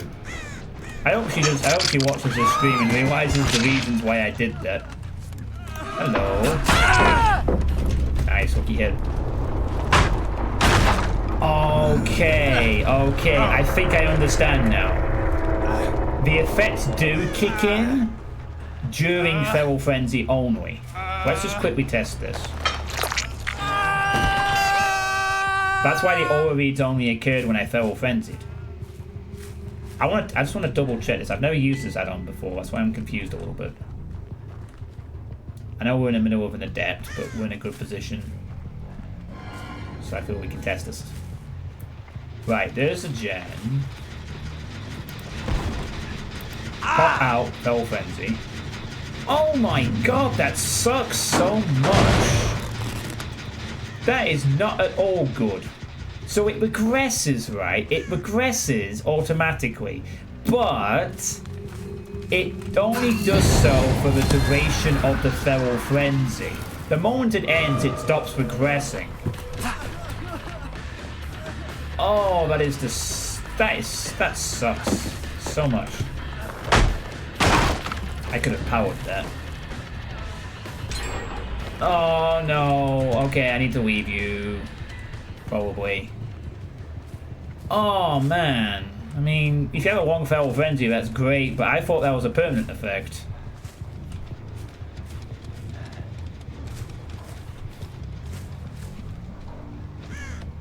I suppose that means I could use it for scouting information, though. Like, I could do this. I now know that they're over on that one. I guess I could use it for that purpose. Pop Feral Frenzy to check what gen's being worked on. Pop back out. Get back over there. I need to leave that. I'm not going to get much value from kicking it at this point. I need to get some downs. There we go. One of them's healed. That's good. Might just do a pop. I might just kit that. Okay. He's dead. Not dead. Okay, that's fine. Check the auras. None of the other three are particularly worked on, so that's good news for me.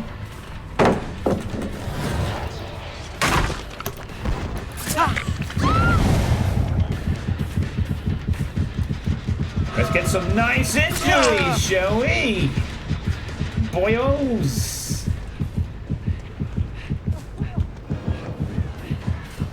Right, boyos! Yeah, we can't actually gain... Oh wow, they actually healed up, so I could have gone for the forfeit, but it's fine. Now they're all broken again.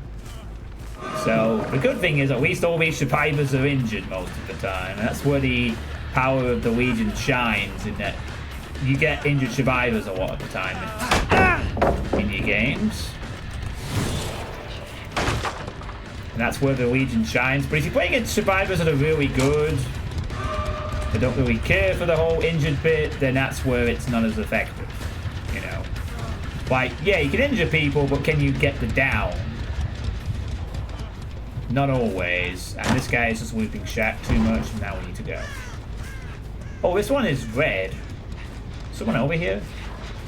Yes, they were. So that's some good intel, actually. That's the problem with Legion that many people have said in the past. Strong at injuring people, yes. Downing them, no. Not really. Not if you're competent at looping stuff.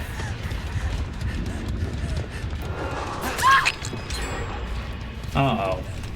That's not great. Basement play might be required here.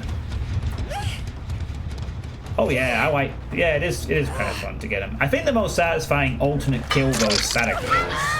Oh nice, she's dead. That's even better. Well, let's get some aggression. Okay, that's actually really good for the information. Not gonna lie, that is fantastic surveillance for free. Which also regresses. So I kind of see why it's not a permanent thing, actually. I think if it was permanent, this would just be the only So, fair enough. I guess to balance it, it's only during Frenzy. Still, anyway. Alright, now. I think he is dead. So we can head to Hatch or whatever after this. We're not going to hesitate on that. Let's go. Yeah, he's dead. Right, shit! I need to get over to the fucking hatch. Okay, good. We're here. Now we just have to hope that we manage to secure it. And the survivor does not find it. We're going to pop it immediately. They don't have adrenaline. Good. Exit gate's not the greatest, I will admit. And we don't have the strongest power to deal with distance. But the gates are actually not bad either. Actually, yeah, we have another set of good gates here. Mostly. Pussy's injured, so apparently they don't have a Maculus heal. Just okay! Jeez, I nearly missed that. Holy shit. Holy crap, I very nearly missed that entirely. That was so fortunate. Yeah. Thank God. Yeah. Yeah. Oh, got it. I've gotten several condemned kills. They are rare, yeah, true. But I've gotten a few. They are so... I actually got a game where I ended it once against a Michaela. She was the last survivor, and I sort of managed to condemn her at the end by playing smartly around things. There's your Dead Legion. Maybe he does. We'll find out. I feel bad for not for the near, but adept. Any other game I would have played along. Just not this one.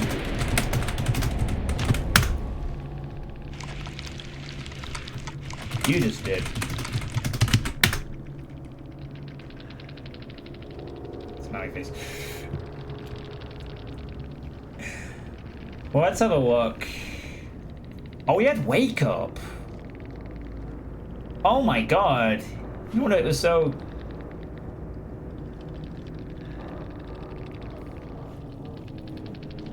I was apologizing to the Nia, not the fucking... this, cadet.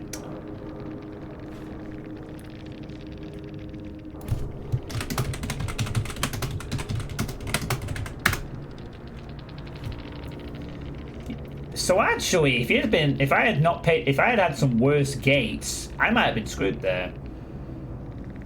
I mean, it's 25% faster, but that might be enough.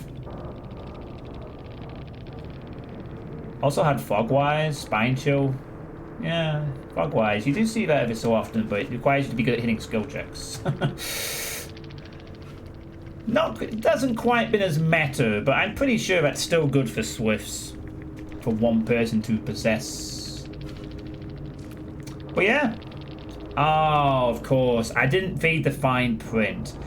It only activates all that during Feral Frenzy. But... I mean, it'd be pretty cool if it regressed and it stayed regressed until reactivated.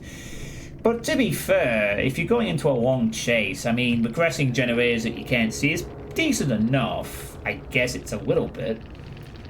But mainly I think it's the first option that gives that its strengths, I guess. The fact you can actually tell right away, you can just go out, right, that generator is being worked on, head towards that.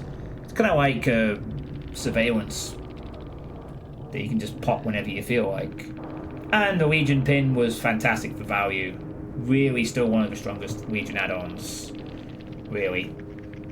Because, you know, being broken means you can't do shit for 60 seconds for healing, you stay injured. Yeah, this is probably still one of the best add-ons. But yeah, good shit. Legion acquired. Honestly, wish there would be alerts so we condemn plays a bigger part both as a survivor when playing Sadako. I never pick up the tapes against a survivor against Sadako.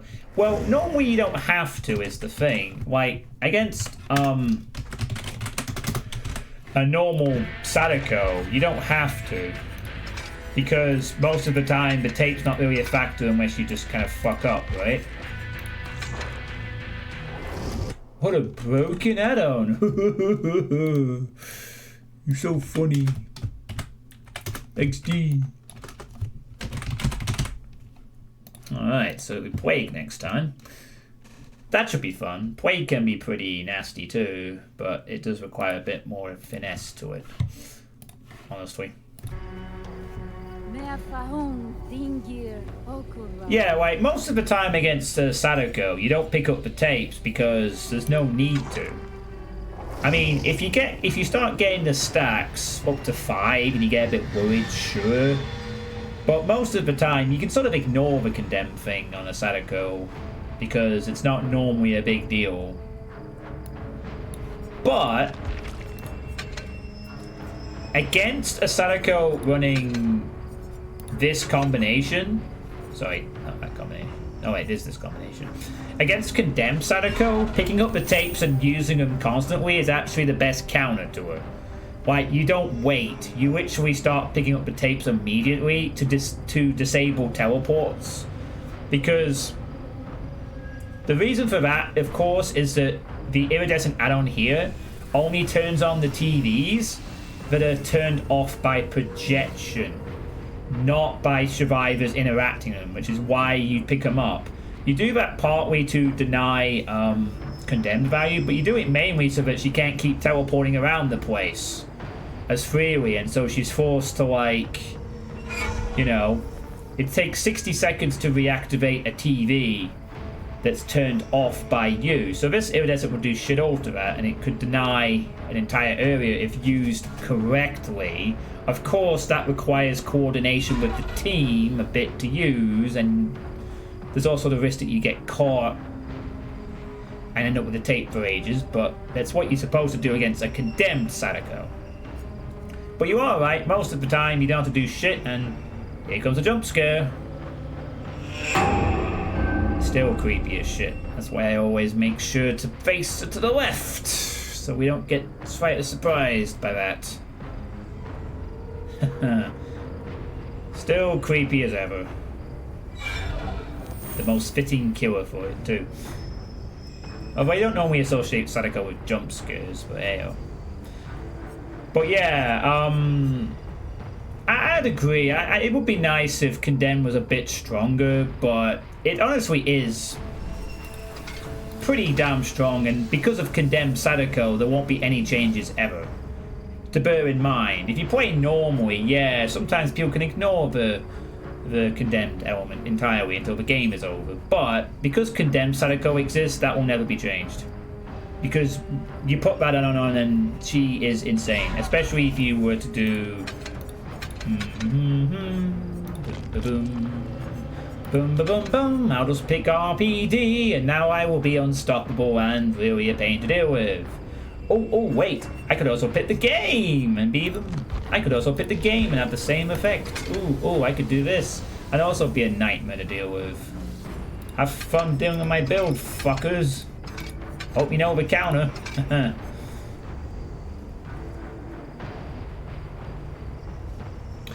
Yeah, but when you play against those people teleporting mobility kills Sadako isn't much of a match. She doesn't have enough TVs to force survive things that overpower. No, normally she doesn't. I agree, Lord Sergeant. If we're talking about anything other than Condemned build, then yes. You can ignore her power for most of the game, and if you play really well, you can ignore her power for the entire game, in fact. And she doesn't have anything to offer in Chase other than the manifestation, mind gaming stuff, which is sometimes effective, but yeah. And thanks to the visual terror radius adjustment, her lullaby sneakiness has now been nerfed. So now she can't even sneak on survivors as much, because they can see her lullaby from quite a distance. I mean, there was always a sound cue, but it was subtle. Now you just see the heartbeat and immediately know she's nearby. Kind of a subtle nerf to Sadako in a sense. But yeah, her adept will be fun. Her powers can be devastating, but My real question is, do I go for the condemned build or not? When the time comes, do I go for condemned or do I play normal and hope for the best? Honestly, if I start struggling, I will go full condemned and try and force a win that way, but I don't know if we'll need to come to that. Now I feel like playing a game with her just for fun, to see if we can get a condemned. But I did say I'd end the stream after that Legion game, so... Yeah, the heartbeat nerf was fantastic for Survivor, that's why I've used it. But unfortunately, a massive nerf for her. And to a lesser extent, also Trickster's affected a bit by it, but Trickster's lower buy is louder and Huntress is loud, so it's not really a big problem for either of them. But it's a thing.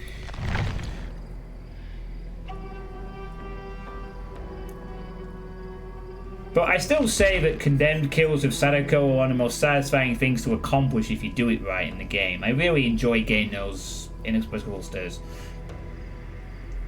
They're fun. Especially as a Ring fan, I really found her implementation in this game. I mean, she's the whole reason I'm here, you know. I was sold on the fact she was coming to this game. Otherwise, I might not have picked this up, even though Kiwi did show it off and it looked fun. I was like, yeah, I'll play this when the Ring Killer comes out. He said, not knowing it had been announced a day earlier. So, yeah, awesome. Right, anyway, I'm going to stream here. Ooh. Trickster keychain. Oh.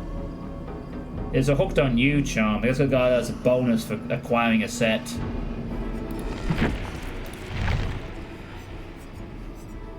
How's that event tone coming on?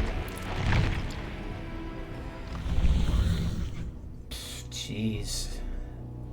10 days left and it's just past the halfway point now. They gotta do this 3 more times too with... That being said, if they don't reach it, they'll just adjust the figures so it does get met. Otherwise, no one will ever get these charms. They had to do that actually last time. The event was so high that they had to lower it because not enough people were gonna get it. But yeah, this stream was fun. Got through several adepts tonight. So, what was it 6? Yeah, six adepts. So, getting near to the halfway point. Now, tomorrow night I will be streaming as well. If the Iron Mans are ready, then I'll do the Iron Mans tomorrow. But at the moment, the Iron Eagle is still not out, and I don't know when it's coming out yet. So, I'll have to think. And also, because I won't be streaming for 3 nights, I'm gonna check my thing real quick. No word about the let's see. I mean, I do need to start with Noye, but at the same time, after tomorrow, I won't be able to stream for 3 days, because Tuesday I'm at college, Wednesday I'm at poker, Thursday I'm at poker. So if there's no Ironmans tomorrow, then I might do more Killer Adepts, and then start Noye on the weekend, on the Friday. And I can tackle Noye in back-to-back streams and do it over the weekend sort of thing.